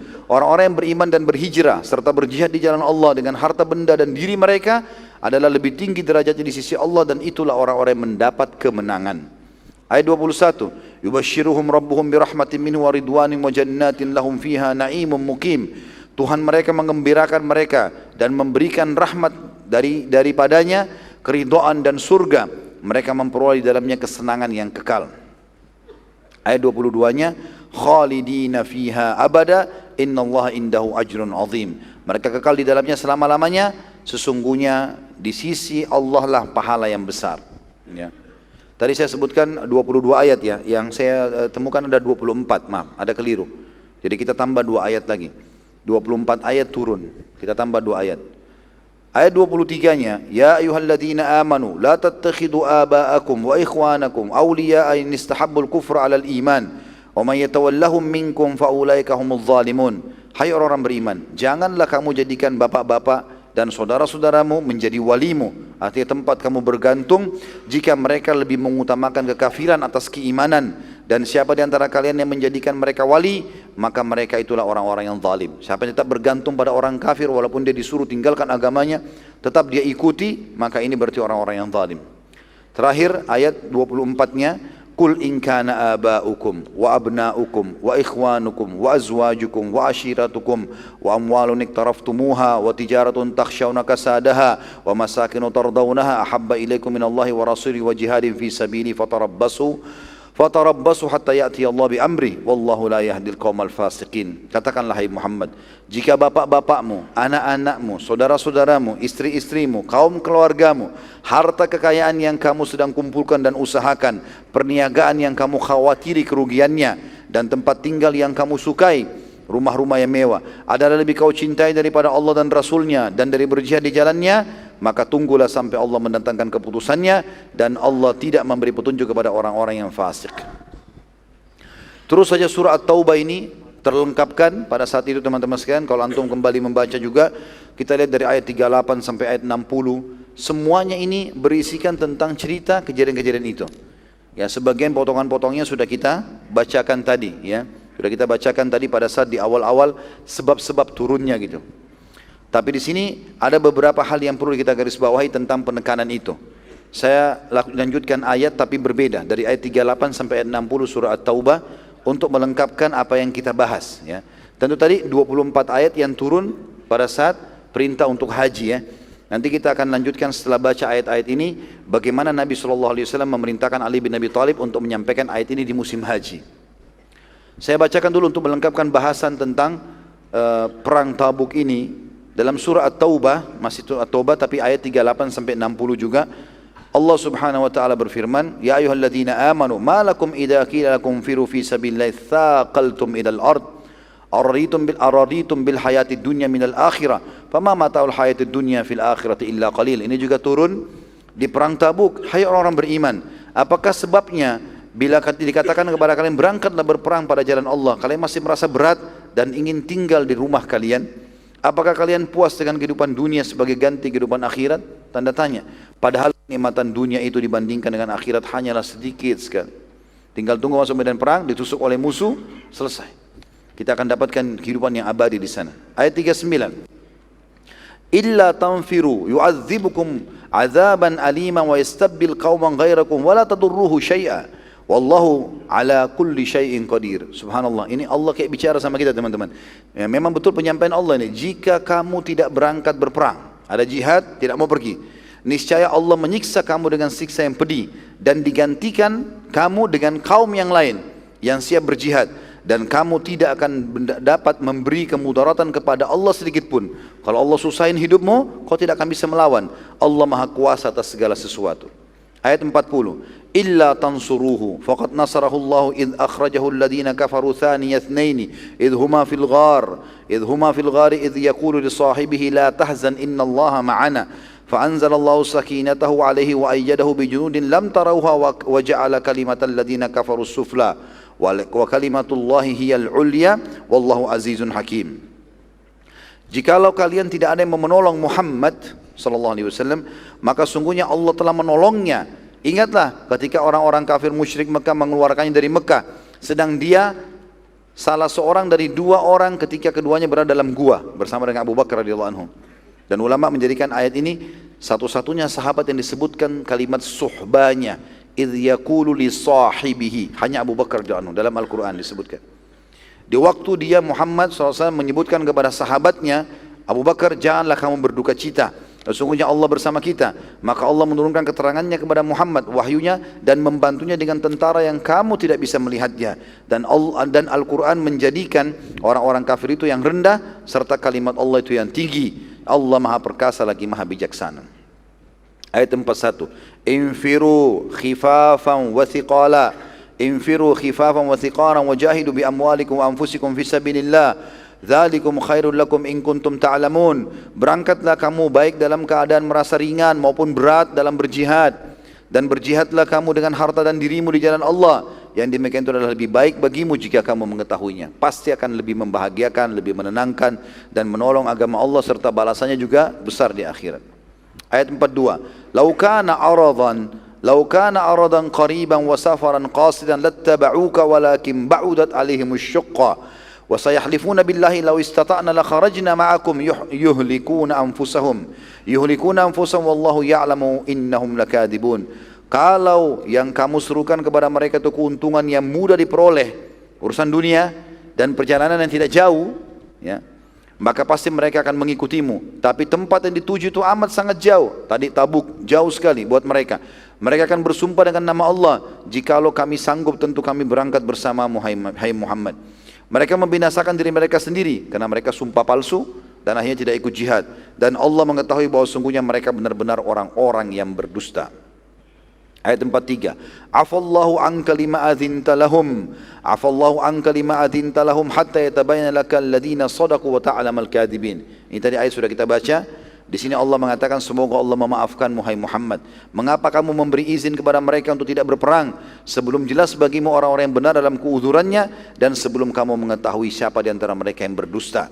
Ayat 44. La yasta'dhinuka alladhina yu'minuna billahi wal yawmil akhir an yujahidu bi amwalihim wa anfusihim wallahu alimun bil muttaqin. Orang-orang yang beriman kepada Allah dan hari kemudian tidak akan meminta izin kepadamu untuk tidak ikut berjihad. Mereka pasti semangat untuk berperang. Mereka akan jihad dengan harta dan diri mereka, dan Allah mengetahui orang-orang yang bertakwa. Ayat 45. Innama yasta'dhinuka alladhina la yu'minuna billahi wal yawmil akhir wartabat qulubuhum fahum fi raibihim yataraddadun.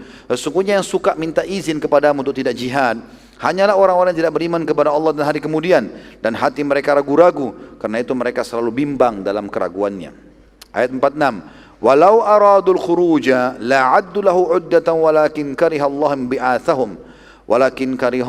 bi'athahum fathabbatahum wa qila qu'udu ma'al qa'idin. Dan jika mereka betul-betul mau berangkat, mereka cuma dusta dengan sumpahnya, demi Allah, tentulah mereka mempersiapkan atau menyiapkan persiapan untuk keberangkatan itu, tapi Allah tidak menyukai keberangkatan mereka, maka Allah melemahkan keinginan mereka dan dikatakan kepada mereka, tinggallah kamu bersama dengan orang-orang yang tinggal. Ayat 47, lau kharaju fikum. Ini Allah jelaskan kenapa Allah menganggap lebih baik orang munafik tidak usah ikut, karena berbahaya bagi kaum muslimin. Kalau seandainya mereka izin lalu Nabi bilang enggak boleh, harus ikut, maka itu berbahaya. Kata Allah di ayat 47, lau kharaju fikum ma zadukum illa khabalan wala awda'u khilalakum yabgunakumul fitnata wa fikum samma'una lahum wallahu alimun bil zalimin. Jika mereka berangkat bersama-sama kalian atau bersama-sama kamu, niscaya mereka tidak menambah kamu selain dari kerusakan belaka. Dan tentu mereka akan bergegas maju ke muka di celah-celah barisanmu untuk mengadakan kekacauan di antara kamu. Sedang di antara kamu ada orang-orang yang amat suka mendengarkan perkataan mereka, dan Allah mengetahui orang-orang yang zalim. Ya. Ini Allah bongkar semua kedoknya. Ayat 48. Laqad ibtaghaul fitnata min qablu wa qallabu lakal umura hatta ja'al haqq wa dhahara amrullahi wa hum karihun. Sesungguhnya dari dahulu mereka telah mencari-cari kekacauan dan mereka mengatur berbagai macam tipu daya untuk merusakmu, hingga datanglah kebenaran pertolongan Allah atau pertolongan Allah dan menanglah agama Allah, padahal mereka tidak menyukainya. Ayat 49, wa minhum may yaqulu dhanli wa la taftinni ala fil fitnati saqatu wa inna jahannama la muhitatun bil kafirin. Ini tentang kisah tadi Al-Ja'd bin Qais. Dia bilang, dan di antara mereka kata Allah, ada yang mengatakan, berilah aku izin tidak pergi berperang dan jangan kamu menjadikan aku terjerumus dalam fitnah. Fitnah wanita-wanita tadi Romawi, ya. Ketahuilah bahwa mereka telah terjerumus dalam fitnah dan sungguhnya jahannam itu benar-benar meliputi orang-orang kafir.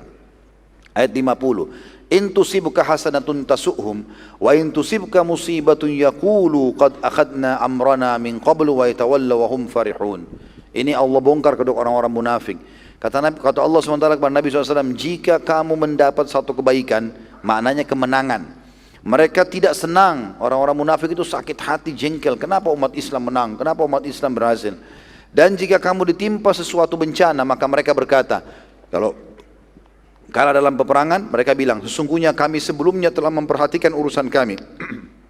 Maksudnya kami sudah tahu nih akan kalah, makanya kami enggak ikut. Dan mereka berpaling dengan rasa gembira. Ayat 51, qul lan yusibana illa ma kataballahu lana huwa maulana wa 'alallahi falyatawakkalul mu'minun. Katakanlah hai Muhammad kepada mereka, sekali-kali tidak akan menimpa kami melainkan apa yang telah ditetapkan Allah untuk kami. Menang atau kalah, Dialah pelindung kami dan hanya kepada Allah orang-orang beriman bertawakal.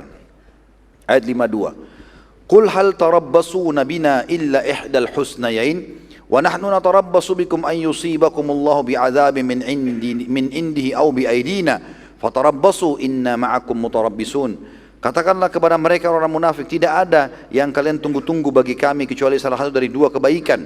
Maksudnya kami ini ikut perang, kalau mati syahid, kalau tidak berarti menang. Apakah itu yang kalian tunggu dari kami? Itu memang yang kami kejar. Dan kami menunggu-nunggu bagi kalian, hai orang munafik, bahwa Allah akan menimpakan kepada kalian adab yang besar dari sisinya. Sebab itu tunggulah, sesungguhnya kami juga menunggu bersamamu. Tunggu ajal datang, hari kiamat datang, kalian akan lihat sendiri nanti hasilnya. Ayat 53-nya, Qul anfiku taw'an aw karhan lan yutaqabbala minkum innakum kuntum qauman fasikhin. Katakanlah hai Muhammad, nafkahkanlah hartamu baik dengan sukarela ataupun dengan terpaksa, namun nafkah itu sekali-kali tidak akan diterima dari kamu, sesungguhnya kamu adalah orang-orang yang fasik. Maksudnya orang munafik, mau banyak mau sedikit yang dikeluarkan tetap tidak ada manfaatnya. Ayat 54, wa ma mana'ahum an tuqbala minhum nafaqatuhum illa annahum kafaru billahi wa birasuli wa la ya'tuna as-salata illa wa hum kusala wa la ya'tuna as-salata illa wa hum kusala wa la yunfikuna illa wa hum karihun. Dan tidak ada yang menghalangi mereka untuk diterima dari mereka nafkah-nafkah mereka, karena mereka coba mau berinfak, Nabi SAW tolak. Mulai sekarang tidak lagi munafik terlibat dalam masalah sedekah, melainkan karena mereka telah kafir kepada Allah dan Rasulnya, dan mereka tidak mengerjakan solat, melainkan dengan malas, dan tidak pula menafkahkan harta mereka, melainkan dengan rasa enggan. Ayat 55-nya, Ini peringatan buat Nabi SAW, peringatan buat kita semua. Jangan terpengaruh karena titelnya, mobilnya, hartanya, jabatannya, gak usah terpengaruh. Kalau orang munafik ya tetap munafik. Fala tu'jibuka amwaluhum wala auladuhum. Innama yuridullahu liyu'adzibahum biha fil hayatid dunya wa tazhaka anfusuhum wa hum kafirun. Jangan pernah hai Muhammad harta benda dan anak-anak mereka menarik hatimu, membuat kau kagum. Sesungguhnya Allah menghendaki dengan memberi harta benda dan anak-anak itu untuk menyiksa mereka dalam kehidupan dunia. Akan sulit, ya, kena penyakit berat, anak-anaknya nakal, mengganggu mereka. Dan kelak akan melayang nyawa mereka, akan dicabut ruhnya, sedang mereka dalam keadaan kafir. Ayat 5-6-nya, wa yahlifuna billahi innahum laminkum wa ma hum minkum walakinnahum qaumun yafraqun. Dan mereka orang-orang munafik bersumpah dengan nama Allah bahwasanya sungguhnya mereka termasuk golonganmu, umat Islam, padahal mereka bukanlah dari golonganmu, akan tapi mereka adalah orang-orang yang sangat takut kepadamu. Jadi mereka jadi munafik selain mau memerangi Islam karena mereka takut. Kalau mereka terang-terangan kafir, takut diperangi oleh kaum muslimin, ya.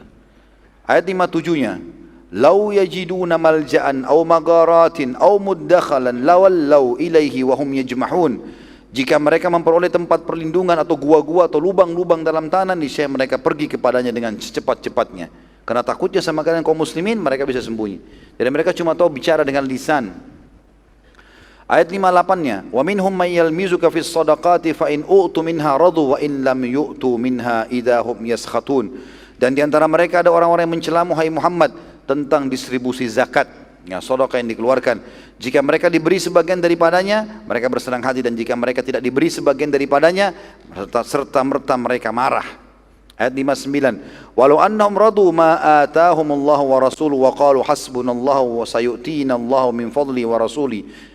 Sayu'tina Allahu min fadli wa rasuli inna ila Allahi ragibun. Jika saja mereka sungguh-sungguh ridho dengan apa yang diberikan Allah dan Rasulnya kepada mereka, dan mereka berkata cukuplah Allah bagi kami, Allah akan memberikan sebagian dari karunia-Nya, dan demikian pula Rasulnya, sesungguhnya kami adalah orang-orang yang berharap kepada Allah, tentulah demikian itu lebih baik bagi mereka. Artinya kalau mereka beriman.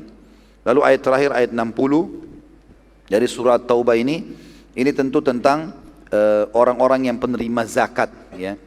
Allah SWT turunkan mengatakan innamas sadaqatu lil fuqara'i wal masakini wal 'amilina 'alaiha wal mu'allafati qulubuhum wa fir riqabi wal gharimina wa fi sabilillahi wa ibnis sabil faridatan minallah wallahu alimun hakim. Sesungguhnya zakat-zakat itu hanyalah untuk orang-orang fakir. Ini Allah sebutkan 8 golongan. Fakir adalah orang yang tidak tahu mau makan apa hari itu, apalagi besok. Namanya fakir. Susah sekali hidupnya. Orang-orang miskin, yang kedua, orang miskin punya pendapatan tapi kurang, ya. Kemudian yang ketiga, pengurus-pengurus zakat, amil zakat. Yang keempat, para mu'allaf yang dibujuk hatinya, dia masih lemah, bisa murtad. Yang kelima, memerdekakan budak.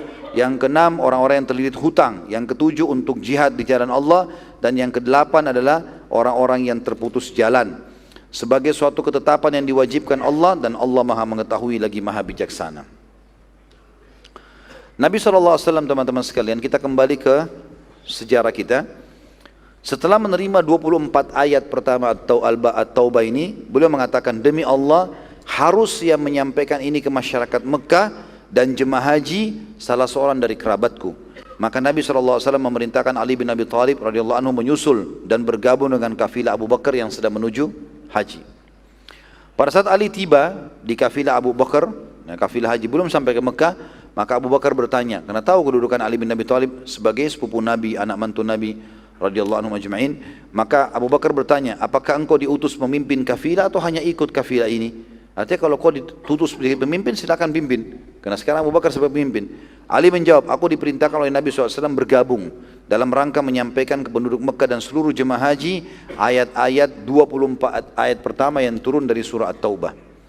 Maka setiap kali jemaah haji berkumpul, waktu tiba di Mekah, Abu Bakar mengizinkan Ali radhiyallahu anhu menyampaikan ayat-ayat At-Taubah tadi. Siapapun yang belum sempat mendengar, maka disusul oleh Ali bin Abi Thalib, dicari. Mungkin ada yang belum dengar, di Mina, di Arafah, di Muzdalifah, dicari. Ali berkata, siapapun yang tidak sempat mendengar setelah khutbah Abu Bakar, baik itu di Arafah, di Mina, penyampaianku, maka aku berputar-putar di antara jemaah haji untuk menyampaikan amanah dari Nabi SAW.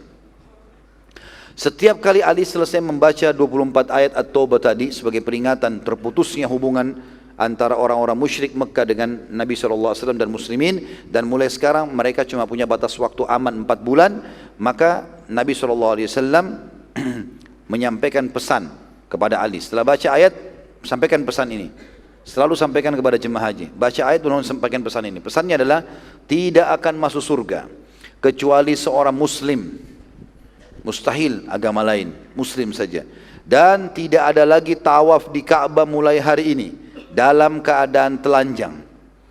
Karena dulu mereka tawaf di Mekah telanjang, kan syaratnya dulu di Mekah kalau tawaf harus pakai baju dari Mekah. Kalau orang tidak mampu beli, dia tawaf di Ka'bah telanjang. Ya, ini salah satu tradisi mereka. Di situ dihapus oleh Nabi SAW. Tidak ada lagi tawaf telanjang. Serta siapapun yang memiliki kesepakatan damai dengan Nabi SAW, maka keamanannya sampai batas kesepakatannya. Setelah tahun ini, tidak ada lagi seorang pun selain muslim dari musyrik yang boleh haji. Terakhir ini haji mereka. Tidak ada lagi haji sekarang. Orang Islam saja yang boleh. Dan siapa yang tidak memiliki kesepakatan, maka batas waktunya di Mekah hanya 4 bulan dari sekarang. Setelahnya tidak ada lagi keamanan bagi mereka. Dan ini tentu teman-teman sekalian, inti daripada penyampaian ini, pembatalan akad Hudaybiyah. Dan ini pentingnya dalam Islam, setiap muslim peduli dengan masalah akad. Jadi antum utang piutang, apa saja, akad. Ya, usahakan ada akad. Kalau tertulis jauh lebih baik. Ya, itu diambil dari kesepakatan Hudaybiyah. Dan kalau sudah tidak lagi berjalan, batalkan. Kita batalkan kesepakatan itu ya, dibatalkan. Sebagaimana Allah SWT membatalkan kesepakatan Hudaybiyah, walaupun mereka sudah berkhianat. Secara realita lapangan, mereka sudah berkhianat. Dan Nabi SAW sudah serang Mekah. Ya, itu secara otomatis sudah batal akadnya, tapi Allah tetap menyuruh Nabi SAW untuk menyampaikan pembatalan itu. Ya, disampaikan secara lisan. Sekarang kita masuk teman-teman sekalian ke beberapa kejadian pada tahun 9 Hijriah. Masih bisa siap dengar gak ini? Alhamdulillah. Bilang kalau lemas ya. Kalau sudah mau tidur bilang, saya juga pulang tidur. Baik, ada beberapa kejadian teman-teman sekalian di tahun 9 Hijriah ini. Sebagian ulama mengatakan bisa terjadi tepatnya setelah perang Tabuk, ya. Karena Tabuk bulan Rajab. Di tahun itu juga terjadi haji tadi dan turun ayat gitu kan. Nah, transisi antara Tabuk dan haji ini ada beberapa kejadian-kejadian. Yang pertama, meninggalnya Ummu Kalthum radhiyallahu anha, anak Nabi SAW, istri kedua dari Uthman bin Affan, dari anak Nabi SAW. Karena pertama Ruqayyah, dan Ruqayyah wafat, gitu kan. Waktu perang Badar, Ruqayyah sempat sakit, gitu kan. Dan Uthman bin Affan tidak hadir karena Nabi SAW menyuruh menjaganya. Meninggal, lalu kemudian menikah dengan Ummu Kalthum. Ummu Kalthum meninggal terjadi di bulan Sya'ban. Kan tadi perang Tabuk di bulan Rajab, ya. 1 bulan setelah itu Sya'ban, kayak kita sekarang ini Rajab. Ya, terjadi perang Tabuk, kemudian bulan Sya'bannya 1 bulan setelahnya meninggalnya Ummu Kalthum radhiyallahu anha. Yang kedua, datangnya para utusan-utusan suku Arab untuk masuk Islam setelah perang Tabuk ini. Kita akan ceritakan beberapa utusan-utusan ini, dan ini cukup bahasanya cukup dalam karena banyak sekali suku-suku yang masuk Islam dan ada juga yang akhirnya menjadi para pengkhianat setelah Nabi SAW meninggal. Kita mulai dengan suku Tamim. Ini suku yang pertama yang datang untuk mengikrarkan masuk Islam. Tapi mereka unik, mereka tidak datang langsung syahadat. Di dalam buku-buku sejarah dikatakan datang beberapa utusan Bani Tamim dari orang Badui. Yang terkenal di situ pimpinan mereka ada 3 yang disebutkan dalam buku sejarah. Utarid, ya, Utarid namanya, Utarid bin Hajib. Kemudian Aqra bin Habis, ya, dan Zufurqan bin Badr. Ya, ada 3 nama, Utarid bin Hajib, kemudian Aqra bin Habis. Aqra bin Habis ini termasuk yang hadis Bukhari tentang dia heran melihat Nabi SAW mencium Hasan dan Husain. Lalu dia bilang, sesungguhnya aku memiliki 10 orang anak, tidak pernah aku cium sama sekali. Yang ketiga Zufurqan bin Badr. Dan masih ada yang lain, tapi 3 orang ini yang masyhur. Pada saat mereka tiba di Madinah, rame-rame, sukunya banyak sekali orang datang. Mereka mau masuk Islam sebenarnya, tapi mereka ingin, waktu itu kebetulan sukunya mereka ini terkenal dengan ahli syair. Mereka ingin masuk Islam, tapi syaratnya harus kalah dulu syair. Kalau mereka dikalahkan oleh umat Islam, mereka masuk Islam, gitu. Tapi ini siang bolong, Selepas sholat duhur, biasanya Nabi SAW khailulah, istirahat siang. Rupanya mereka datang di depan rumah Nabi SAW, tanya mana rumah Rasulullah, ditunjukin sampai tiba depan rumah Nabi. Depan rumah teriak-teriak, wahai Muhammad keluarlah temui kami, wahai Muhammad keluarlah temui kami. Tidak sopan. Mereka biasa begitu di padang pasir teriak-teriak, gitu kan. Nabi SAW lagi istirahat, bangun, heran, siapa siang hari ini, siang bolong begini panas teriak-teriak. Maka Nabi SAW keluar, lalu tanya, ya, khairan, semoga baik saja. Ada apa dengan kalian? Nabi tidak kenal siapa orang-orang ini. Mereka bilang, kami ingin menantangmu untuk menilai siapa di antara kita yang paling sempurna nasab dan syairnya. Baik, nantang syair nanti habis asar, malam, siang bolong ini. Nabi SAW lalu merangkul mereka. Padahal siang-siang lagi istirahat gitu kan. Antum bayangkan lagi capek, letih, tidur siang, ada yang bel. Kita malas untuk menjawab. Tapi Nabi SAW punya akhlak yang luar biasa. Dirangkul Nabi SAW, dipegang pundak mereka, dipanggil masuk. Lalu Nabi SAW suruh panggil sahabat-sahabat, kumpul. Kumpullah mereka semua. Suku Tamim kebetulan waktu itu punya juru bicara, ahli syairnya Utarid bin Hajib tadi. Pimpinan mereka. Kemudian mulailah dia menyusun syair-syairnya. Ya. Dia mulai menyebutkan syair-syairnya tentang memuji Bani Tamim. Kami adalah keturunan Bani Tamim, terkenal dengan keperkasaan, terkenal dengan keberanian, dengan ketampanan, dengan kekayaan, dengan kepintaran. Nabi SAW setelah selesai si Utarid ini menyebutkan, maka beliau memanggil Thabit ibn Qais radhiyallahu anhu, sahabat Nabi, ini penyair Nabi SAW. Disuruh balas, coba balas syair-syair ini. Thabit lalu melantunkan syair.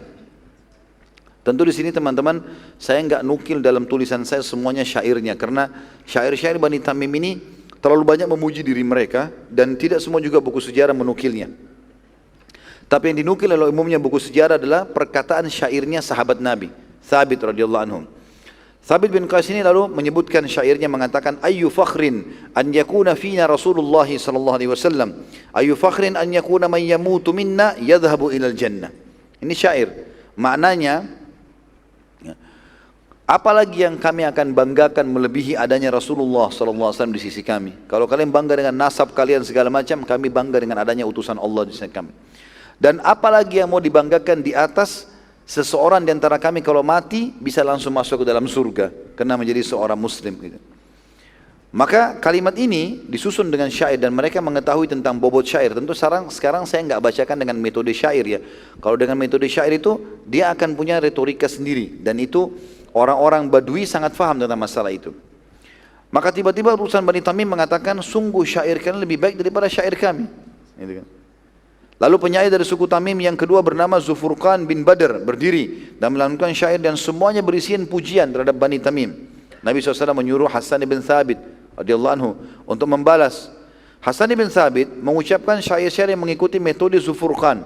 Zufurqan pakai diakhiri dengan nun. Lalu Hasan juga mengikuti akhir dengan nun.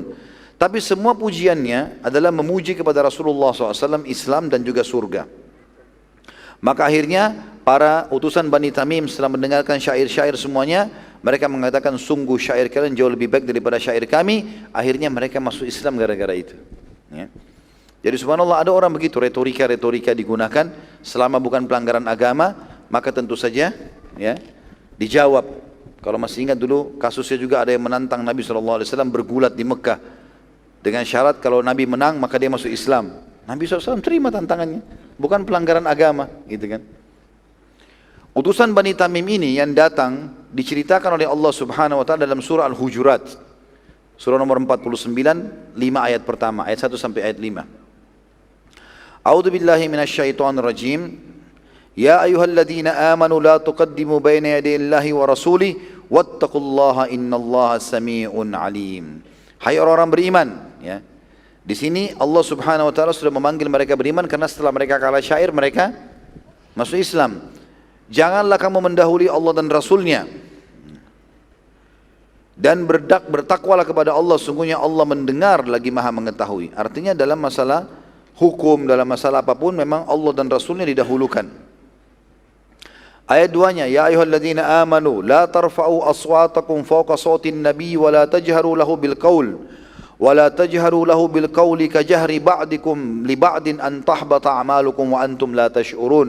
Hai orang-orang beriman, janganlah kamu meninggikan suaramu melebihi suara Nabi. Tadi mereka teriak-teriak, hai Muhammad keluarlah, teriak-teriak. Dan jangan kamu berkata kepadanya dengan suara yang keras, sebagaimana kerasnya suara sebagian kalian terhadap sebagian yang lain. Tapi itu tujuannya agar jangan pahala kalian terhapus tanpa kalian sadari. Dan ini kata ulama, ayat ini masih berlaku, ya. Walaupun turun kepada utusan Bani Tamim tadi, tapi ini berlaku siapapun yang masuk ke masjid Nabi SAW di zaman sekarang nggak boleh teriak-teriak, nggak boleh ribut, menghormati Nabi SAW walaupun beliau sudah meninggal.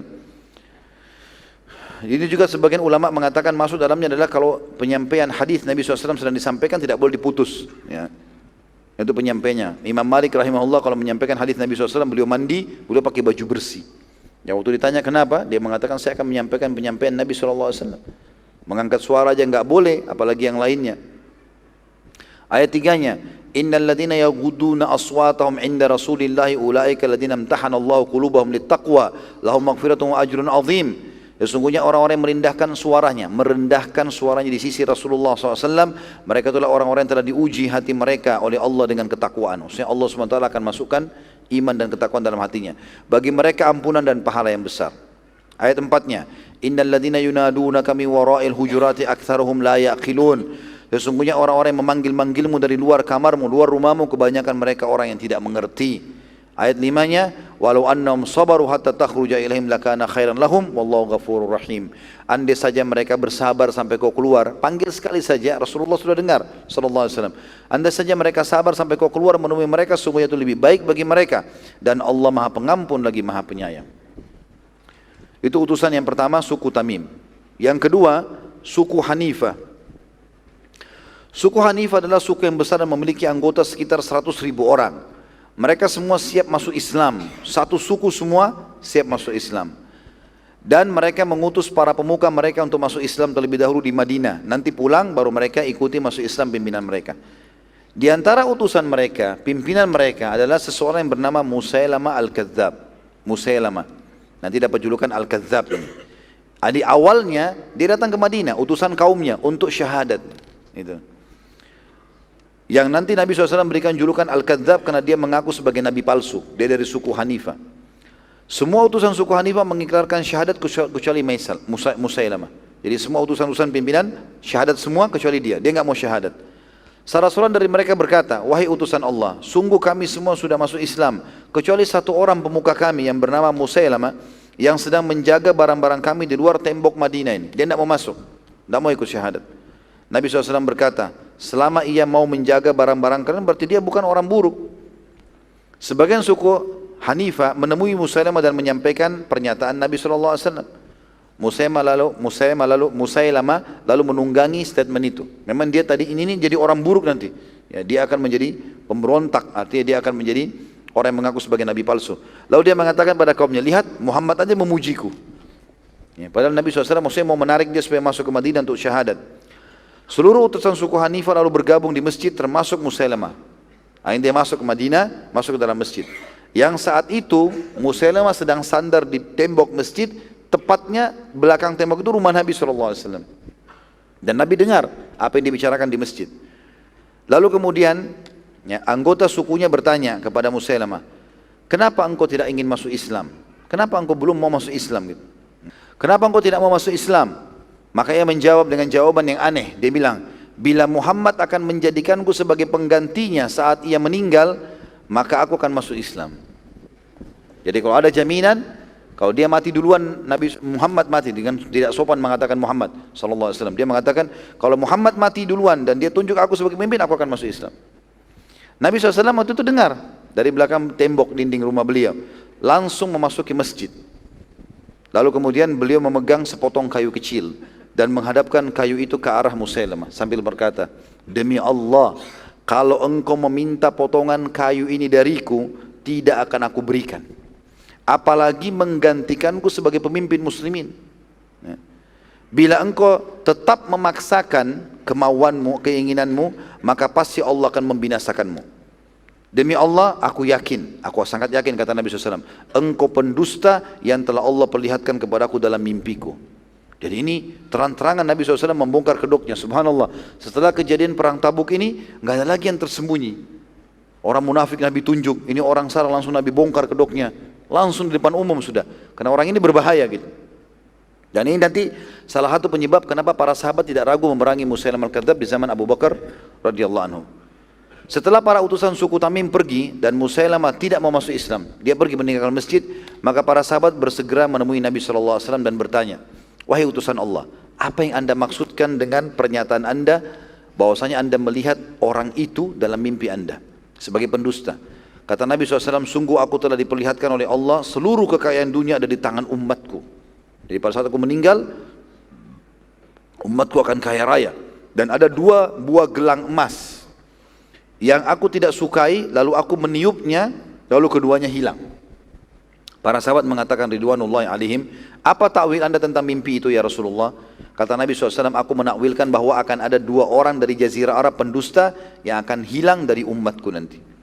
Jadi yang lainnya bisa taubat, tapi 2 ini tidak mau. Sampai mati mereka tetap mengaku sebagai Nabi palsu. Sebelum wafat Nabi SAW, subhanallah, di hari terakhir Nabi sakit keras, muncullah 2 orang pendusta. Musailamah al-Kadzdzab di wilayah Yamamah dan keluarnya Al-Aswadul Unsi di Yaman. Dua-duanya mengaku sebagai Nabi. Keduanya Allah subhanahu wa ta'ala binasakan di tangan para sahabat, tepatnya di tangan pasukan Abu Bakar yang dipimpin oleh Khalid bin Walid radhiyallahu anhu majma'in. Saat Musailamah tiba di tengah suku di wilayah Yamamah, pada saat balik dari Madinah, ia menulis surat kepada Nabi SAW yang berisi begini, dari Musailamah utusan Allah kepada Muhammad utusan Allah. Ini waktu dia tiba ini, baru tiba di sana Yamamah, dia udah tulis surat begitu. Lalu dia mengatakan, sesungguhnya aku juga diutus Allah sebagaimana engkau diutus. Maka bumi ini kita bagi 2. Setengah di bawah kekuasaanmu dan setengah di bawah kekuasaanku. Maka Nabi SAW menjawab suratnya, langsung dijawab pada saat itu. Dari Muhammad utusan Allah kepada Musailamah sang pendusta. Ya. Sesungguhnya keselamatan bagi yang mengikuti wahyu. Selanjutnya, amma ba'd, ketahuilah bahwa bumi ini milik Allah yang ia berikan kekuasaan di atasnya kepada siapapun yang ia inginkan. Dan pastilah kesudahan yang baik diberikan untuk orang-orang yang bertakwa. Maksudnya Nabi SAW menjelaskan kalau ini bukan saya, tugas saya membagi-bagi bumi. Ini Allah SWT yang memberi. Dan Allah sudah menutup risalah Nabi setelahku. Dia ingin dikasih bukan menjadi khalifah ya. Dia mau Nabi bilang, kamu Nabi juga setelah saya. Bukan hanya sekedar jadi khalifah pengganti, memang minta jadi Nabi. Kasus Musailamah ini terkenal ya. Terutama setelah murtadnya seseorang yang pernah mengiklarkan syahadat di hadapan Nabi SAW yang bernama Nahar bin Unfuah. Ini orang unik ini ya. Ini kisahnya unik. Sekarang saya ceritakan insya Allah. Nahar bin Unfuah ini, teman-teman sekalian, dia masuk Islam lalu dia menghafal Al-Quran. Dari tangan langsung sahabat Nabi ahli Quran Ubay bin Ka'ab radhiyallahu anhu ajma'in. Dan ia sibuk menghafal hadis-hadis Nabi SAW. Banyak hadis yang dihafal sama dia. Hafal 30 juz Al-Quran, kemudian banyak hafal hadis Nabi SAW. Abu Hurairah berkata radhiyallahu anhu, suatu hari aku sedang duduk bersama seorang dari Ansar dan Nahar ini bin Unfuah ini bertiga. Lalu Nabi SAW melewati kami seraya bersabda kepada kami ya, yang membuat aku, kata Abu Hurairah, ketakutan. Sabda itu membuat aku takut karena Nabi SAW bilang apa? Sungguh salah seorang dari kalian bertiga ini nanti akan masuk neraka sampai salah satu tulang rusuknya sebesar gunung Uhud. Abu Hurairah berkata, aku sangat ketakutan semenjak dengan hadis itu. Dan Nabi sampaikan lalu Nabi pergi. Nabi enggak tunjuk siapa di antara 3 orang ini. Berjalan beberapa waktu, kata Abu Hurairah, si Ansar ini wafat dalam keadaan Islam. Kami kan bertiga ini. Sekarang tinggal si Anhar ini sama Abu Hurairah nih. Ya, tinggal mereka berdua. Si Nahar ya. Maka Abu Hurairah berkata, aku bertambah takut karena yang tersisa aku sama Nahar saja.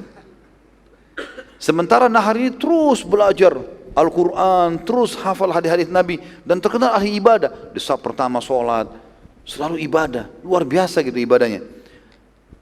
Maka Nahar setelah memiliki ilmu yang cukup diutus oleh Nabi SAW untuk mendakwai suku Hanifah. Dia jadi da'inya Nabi nih, Nahar ini. Pergilah ke sana.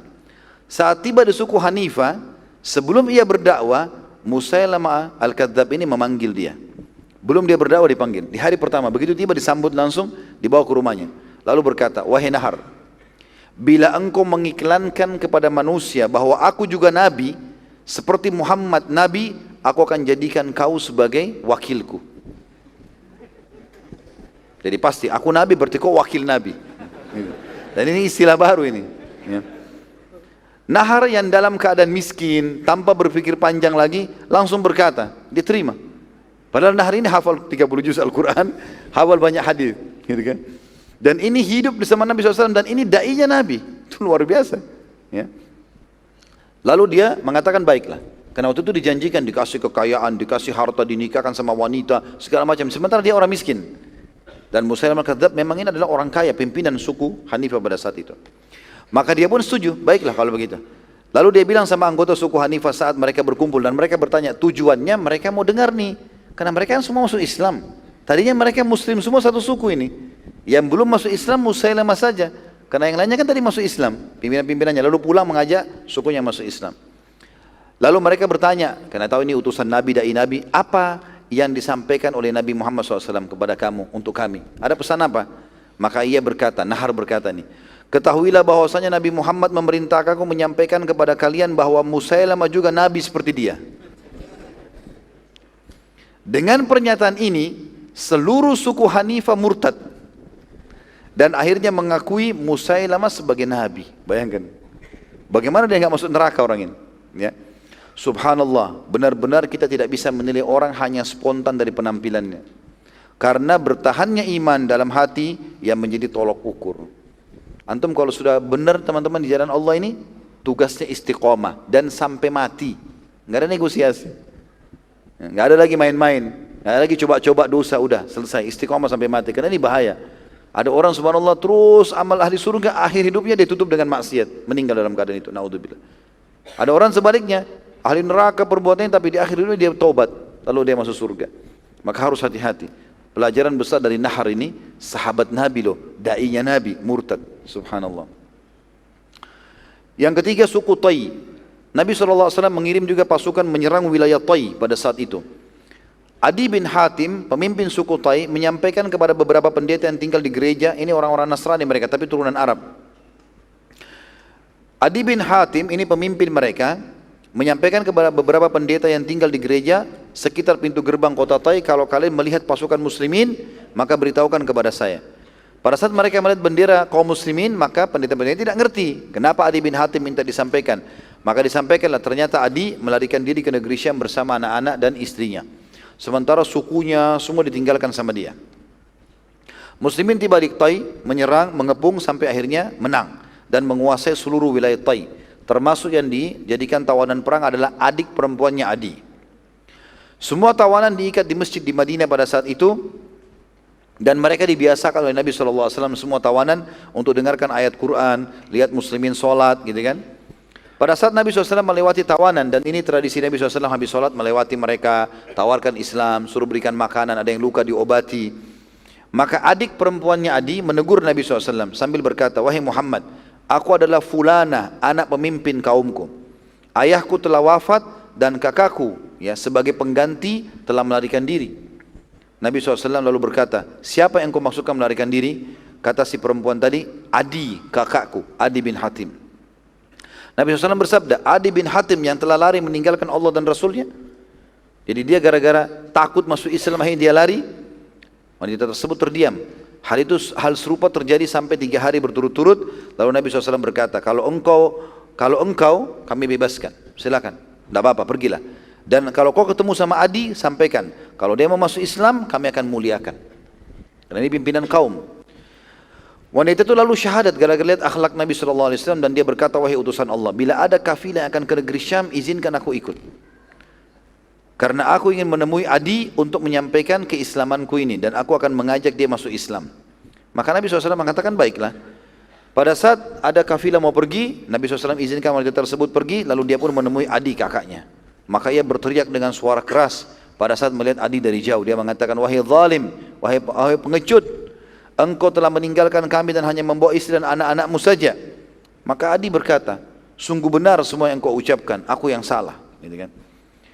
Di sini teman-teman sekalian perlu juga kita ambil pelajaran dari kisah ini, sedikit saja ibrahnya di situ. Kalau orang salah dan mengakui salah teman-teman, bagaimanapun marahnya orang yang sedang benar, dia bisa lunak. Tapi yang jadi masalah kalau antum salah, antum tidak mau mengakui, gitu kan? Si adik di sini, adiknya lagi marah, tapi akhirnya dia jadi lunak. Lalu dia mengatakan, wahai adik, sesungguhnya aku telah datang dari sisi manusia yang sangat baik. Belum pernah aku menemui manusia seperti Muhammad. Orangnya santun, baik, tawanan dikasih makan. Saya pun dibebasin sampai saya masuk agamanya. Adik berkata, adikku termasuk manusia yang berakal. Lalu aku bertanya padanya, apa pendapatmu kalau begitu? Jadi maksudnya adiknya ini memang wanita yang dewasa. Biasa diajak musyawarah sama adik. Lalu adik bilang, adikku ini berakal, kok bisa dia syahadat? Saya mau tanya, apa pendapatmu sekarang? Apa saranmu? Kata adiknya, Muhammad hanya satu dari dua keadaan. Kalau bukan nabi maka raja, nggak ada yang lain. Bila nabi, maka demi Allah kemuliaan mana yang bisa mengalahkan engkau menjadi sahabatnya. Bila ia raja, maka demi Allah aku mendapatinya manusia yang sangat dermawan. Maka tidak ada kebaikan yang akan terharamkan untukmu. Kau akan dapat semuanya. Adi berkata, demi Allah, ini benar-benar pendapat yang sangat bijak. Maka dia pun akhirnya ikut bersama adiknya menuju ke kota Madinah. Waktu Nabi SAW melihatnya, Nabi SAW menyambutnya dengan gembira. Lalu karena Adi salah satu pimpinan Arab, lalu kemudian Adi pun mengatakan, aku lalu diajak oleh Nabi SAW menuju ke rumahnya. Belum syahadatin. Aku berkata dalam diriku, aku ingin menilai apakah Muhammad Nabi atau Raja. Saat sedang berjalan menuju ke rumah Nabi SAW, tiba-tiba di tepi jalan terdapat seorang wanita tua yang menahan tangan Nabi SAW. Seraya berkata, wahai utusan Allah, sungguh aku memiliki hajat dengan anda. Maka Nabi SAW menyeberang jalan bersama wanita tua tadi, lalu kemudian menyelesaikan hajat wanita tersebut. Lalu kemudian kembali lagi menemui Adi yang sedang menuju ke rumah ini. Kata Adi, aku lalu menunggu sangat lama dan aku berkata, demi Allah ini sama sekali bukan perilaku para raja. Enggak ada raja mau ditarik tangannya sama masyarakat lalu diajak nyebrang jalan lalu disampaikan hajatnya. Sebagaimana banyak pemuka kaum melakukan. Lalu kemudian aku pun bertanya-tanya dalam diriku, ini tahap dia masuk Islam. Setelah kami tiba rumah, setelah aku tiba di rumah Nabi SAW, demi Allah ternyata rumah beliau sama sekali tidak ada apa-apa, kecuali hanya tikar dari ayaman pelapa kurma dan juga beberapa perabot rumah yang sangat sederhana. Ini pasti juga bukan rumah raja, tapi ini rumah Nabi.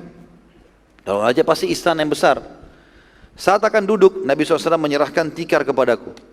Tikar cuma satu, Nabi SAW kasih tikar kepada dia. Lalu berkata, duduklah di atasnya. Aku lalu berkata, anda saja yang duduki. Kata Nabi SAW, engkau saja yang duduki. Terus saja Nabi SAW memaksakannya padaku sampai akhirnya aku mendudukinya. Dan Nabi SAW duduk di atas tanah tanpa pelapis. Maka aku berkata, demi Allah ini sama sekali bukan perilaku para raja, tapi jelas dia seorang Nabi. Adi lalu melanjutkan cerita masuk Islam. Dia mengatakan, lalu Nabi SAW menyampaikan sesuatu yang membuatku kaget. Ia mengatakan, wahai Adi, bukankah engkau penganut agama Rakusiyah?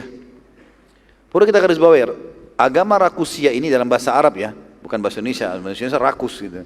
Ya. Ini agama Rakusiyah ini ada istilah dulu transisi antara agama orang Yahudi dan orang Nasrani. Ada agama di tengah-tengah dinamakan Rakusiyah. Itu setelah Nasrani ada, nggak ada lagi orang yang mau ikutin sebenarnya. Dan Adi ini rupanya dia berkedok Nasrani tapi dia beragama Rakusiyah itu. Dan Adi bingung karena tidak ada satu orang pun termasuk istrinya yang tahu kalau dia beragama Rakusiyah. Maka dia pun berkata dalam dirinya, demi Allah tidak seorang pun mengetahui bahwa aku beragama Rakusiyah walau istri dan anak-anakku. Mereka hanya mengetahui aku adalah beragama Nasrani. Adi lalu menjawab, iya benar, aku Rakusi. Ya. Nabi SAW lalu nanya lagi, bukankah engkau menerapkan pajak mirba namanya pada kaummu? Adi menjawab, iya benar. Jadi setiap kaumnya dikenain pajak ini, pajak itu Adi yang terapkan. Karena dalam agama Rakusiyah, dia membawa agama Rakusiyah. Padahal Nabi SAW tahu, di agama itu enggak ada sama sekali pajak. Nabi SAW mengatakan, bukankah dalam agamamu itu, ya, Rakusiyah, tidak boleh ada pajak dan hukumnya haram? Maka Adi tiba-tiba syahadat. Asyhadu an la ilaha illallah wa anna Muhammad Rasulullah. Ya. Karena Adi heran, agama Rakusiyah ini tidak ada lagi pengikutnya kecuali sedikit sekali. Dan dia termasuk salah satunya. Kurang lebih kalau di situ kalau tidak salah dikatakan sisa ada 5 atau 7 orang penganutnya saja. Maka dia pun syahadat gara-gara itu. Saat sholat setelah tiba, Nabi SAW mengajak Adi ikut sholat. Karena sudah syahadat, ayo ikut sholat. Nabi SAW sengaja dalam sholat membaca surah At-Taubah ayat 31. Ini yang Nabi baca dalam sholat, sengaja. Karena tahu Adi ini seorang pendeta yang memahami agamanya gitu. A'udzu billahi minasyaitonir rajim. At-Taubah 31. Ittakhadhu ahbarahum wa ruhbanahum arbaban min dunillah. Ittakhadhu ahbarahum wa ruhbanahum arbaban min dunillahi wal masih ibn Maryam wa ma umiru illa liya'budu ilahan wahida. La ilaha illahu subhanahu amma yusyrikun. Mereka menjadikan orang-orang alim dan rahib-rahib mereka sebagai Tuhan selain Allah. Dan juga mereka mempertuhankan Al-Masih putra Maryam. Padahal mereka hanya disuruh menyembah Tuhan yang Esa. Tidak ada Tuhan yang berhak disembah selain Dia. Maha suci Allah dari apa yang mereka persekutukan. Selesai sholat, Adi ngerti ayat ini yang sedang dibaca di maghrib, di malam hari. Adi lalu berkata kepada Nabi SAW, wahai utusan Allah, kami tidak pernah dalam agama kami, ya, Nasrani atau Rakusia ini, menjadikan para pendeta sebagai Tuhan selain Allah. Tapi kami mentuhankan Isa alaihissalam, iya. Tapi pendeta tidak. Nabi SAW menjawab, bukankah mereka menghalalkan para pendeta itu apa yang telah Allah haramkan, maka kalian juga ikut menghalalkannya? Mereka menghalalkan apa yang telah haram untuk kalian, kalian membayar sesuatu, maka akhirnya kalian pun menghalalkan apa yang Allah haramkan. Dan bukankah mereka mengharamkan yang telah dihalalkan oleh Allah dan kalian ikut juga menghalalkannya? Maka Adi mengatakan, benar wahai utusan Allah. Kata Nabi SAW, itulah ibadah kalian kepada para pendeta. Ya. Nabi SAW pada saat itu ingin mengajarkan kepada Adi dan para sahabat serta umatnya bahwa menerapkan hukum selain hukum Allah dengan meyakini lebih baik daripada hukum Allah, itu saja sudah cukup sampai kepada kekufuran. Kalau ada orang menghalalkan, Allah bilang halal, dia bilang haram. Allah bilang haram, dia bilang halal. Maka itu sudah cukup sampai pada kekufuran. Nabi SAW lalu berkata, wahai Adi, mungkin salah satu yang menghalangimu menganut Islam karena engkau melihat banyaknya kaum muslimin dalam keadaan miskin. Nabi SAW ingin mengarik lagi hatinya Adi setelah syahadat. Selain ayat ini, mungkin kau sekarang kemarin-kemarin tidak mau masuk Islam karena kau lihat banyak umat Islam miskin. Sementara kau kan orang kaya. Dia orang kaya, pemimpin kaumnya. Kata Nabi SAW, demi Allah wahai Adi, akan terbuka pintu kekayaan untuk muslimin sampai mereka keluar membawa zakat emas mereka. Ya. Dan mereka tidak menemukan orang-orang yang mau menerimanya. Nabi SAW bersabda, wahai Adi, mungkin salah satu yang membuatmu ragu juga dalam menerima Islam adalah seringnya kamu melihat muslimin dalam peperangan. Selalu muslim perang di zaman ini. Demi Allah wahai Adi, akan datang zaman di mana seseorang wanita muslimah melakukan perjalanan dari Qadisiyah ke rumah Allah. Ya. Qadisiyah jauh, ya. Itu di wilayah Persia, Irak. Itu menuju ke Ka'bah, perempuan jalan sendirian tanpa pendamping dalam keadaan aman. Gak ada lagi peperangan nanti. Umat Islam lebih banyak aman, gitu kan. Ya seperti kita rasakan alhamdulillah sekarang di beberapa titik peperangan, tapi yang lainnya sudah tidak ada, aman. Nabi SAW lalu berkata, wahai Adi, mungkin salah satu yang menghalangi masuk Islam juga karena engkau melihat rumah kaum muslimin terdiri dari gubuk karena miskin. Demi Allah wahai Adi, akan terbuka pintu kekayaan untuk muslimin sampai di tangan mereka seluruh istana kota Babilonia. Maka Adi pun berkata setelah meninggalnya Nabi SAW, imannya dia sudah kokoh, dia ikut dalam peperangan di zaman Abu Bakar, di zaman Umar. Tepatnya waktu menuju ke Persia, Adi bin Hatim ini ikut dan bahkan jadi pemimpin perang. Maka kata Adi, demi Allah, Allah telah memanjangkan umurku dan aku sampai melihat dengan mata kepalaku sendiri bagaimana istana-istana kota Babylon di tangan muslimin. Dan aku juga melihat sendiri dengan mata kepalaku perempuan berangkat sendirian dari Qadisiyah, Irak menuju ke Mekah dalam keadaan aman. Dan demi Allah, Adi berkata, yang ketiga, andai saja aku hidup, pasti aku akan mendapatinya. Tapi ternyata dia meninggal sebelum mendapatkan yang ketiga itu. Jadi ini kisah tentang suku Adi tadi ya. Jam berapa ini? Masih bisa nggak? Sampai jam 9 ya? Baik, ini sudah jam 9. Baiklah kalau gitu, insya Allah kita lanjutkan besok pagi bi'inillahi ta'ala. Habis subuh nanti lanjutan tentang beberapa suku ya. Walaupun tadinya saya berharap sebenarnya malam ini kita bisa menyelesaikan suku-suku ini semuanya, karena kita masih harus masuk ke masalah haji wada'nya Nabi SAW. Kemudian prosesi-prosesi sebelum itu, lalu setelah itu, lalu kemudian kematian Nabi SAW, ini semuanya seharusnya bisa diselesaikan. Karena kalaupun tidak diselesaikan maka dikhawatirkan bulan-bulan akan datang juga akan sangat sedikit bahasan yang dibahas pada sirah ini. Dan saya rencana insya Allah mau menyelesaikan. Mudah-mudahan Allah mudahkan biidznillah. Baik, begitu saja insya Allah. Untuk pertanyaan mungkin kita akan berikan kesempatan pada keesokan harinya. Mudah-mudahan nanti ada waktu. Begitu saja, mudah-mudahan bermanfaat dan sampai ketemu besok insyaAllah. Mudah-mudahan Allah mudahkan kita semua bisa menghadiri dan menyelesaikan materi sirah ini. Subhanakallahumma bihamdika asyhadu an la ilaha illa anta astaghfiruka wa atubu ilaik. Wassalamualaikum warahmatullahi wabarakatuh.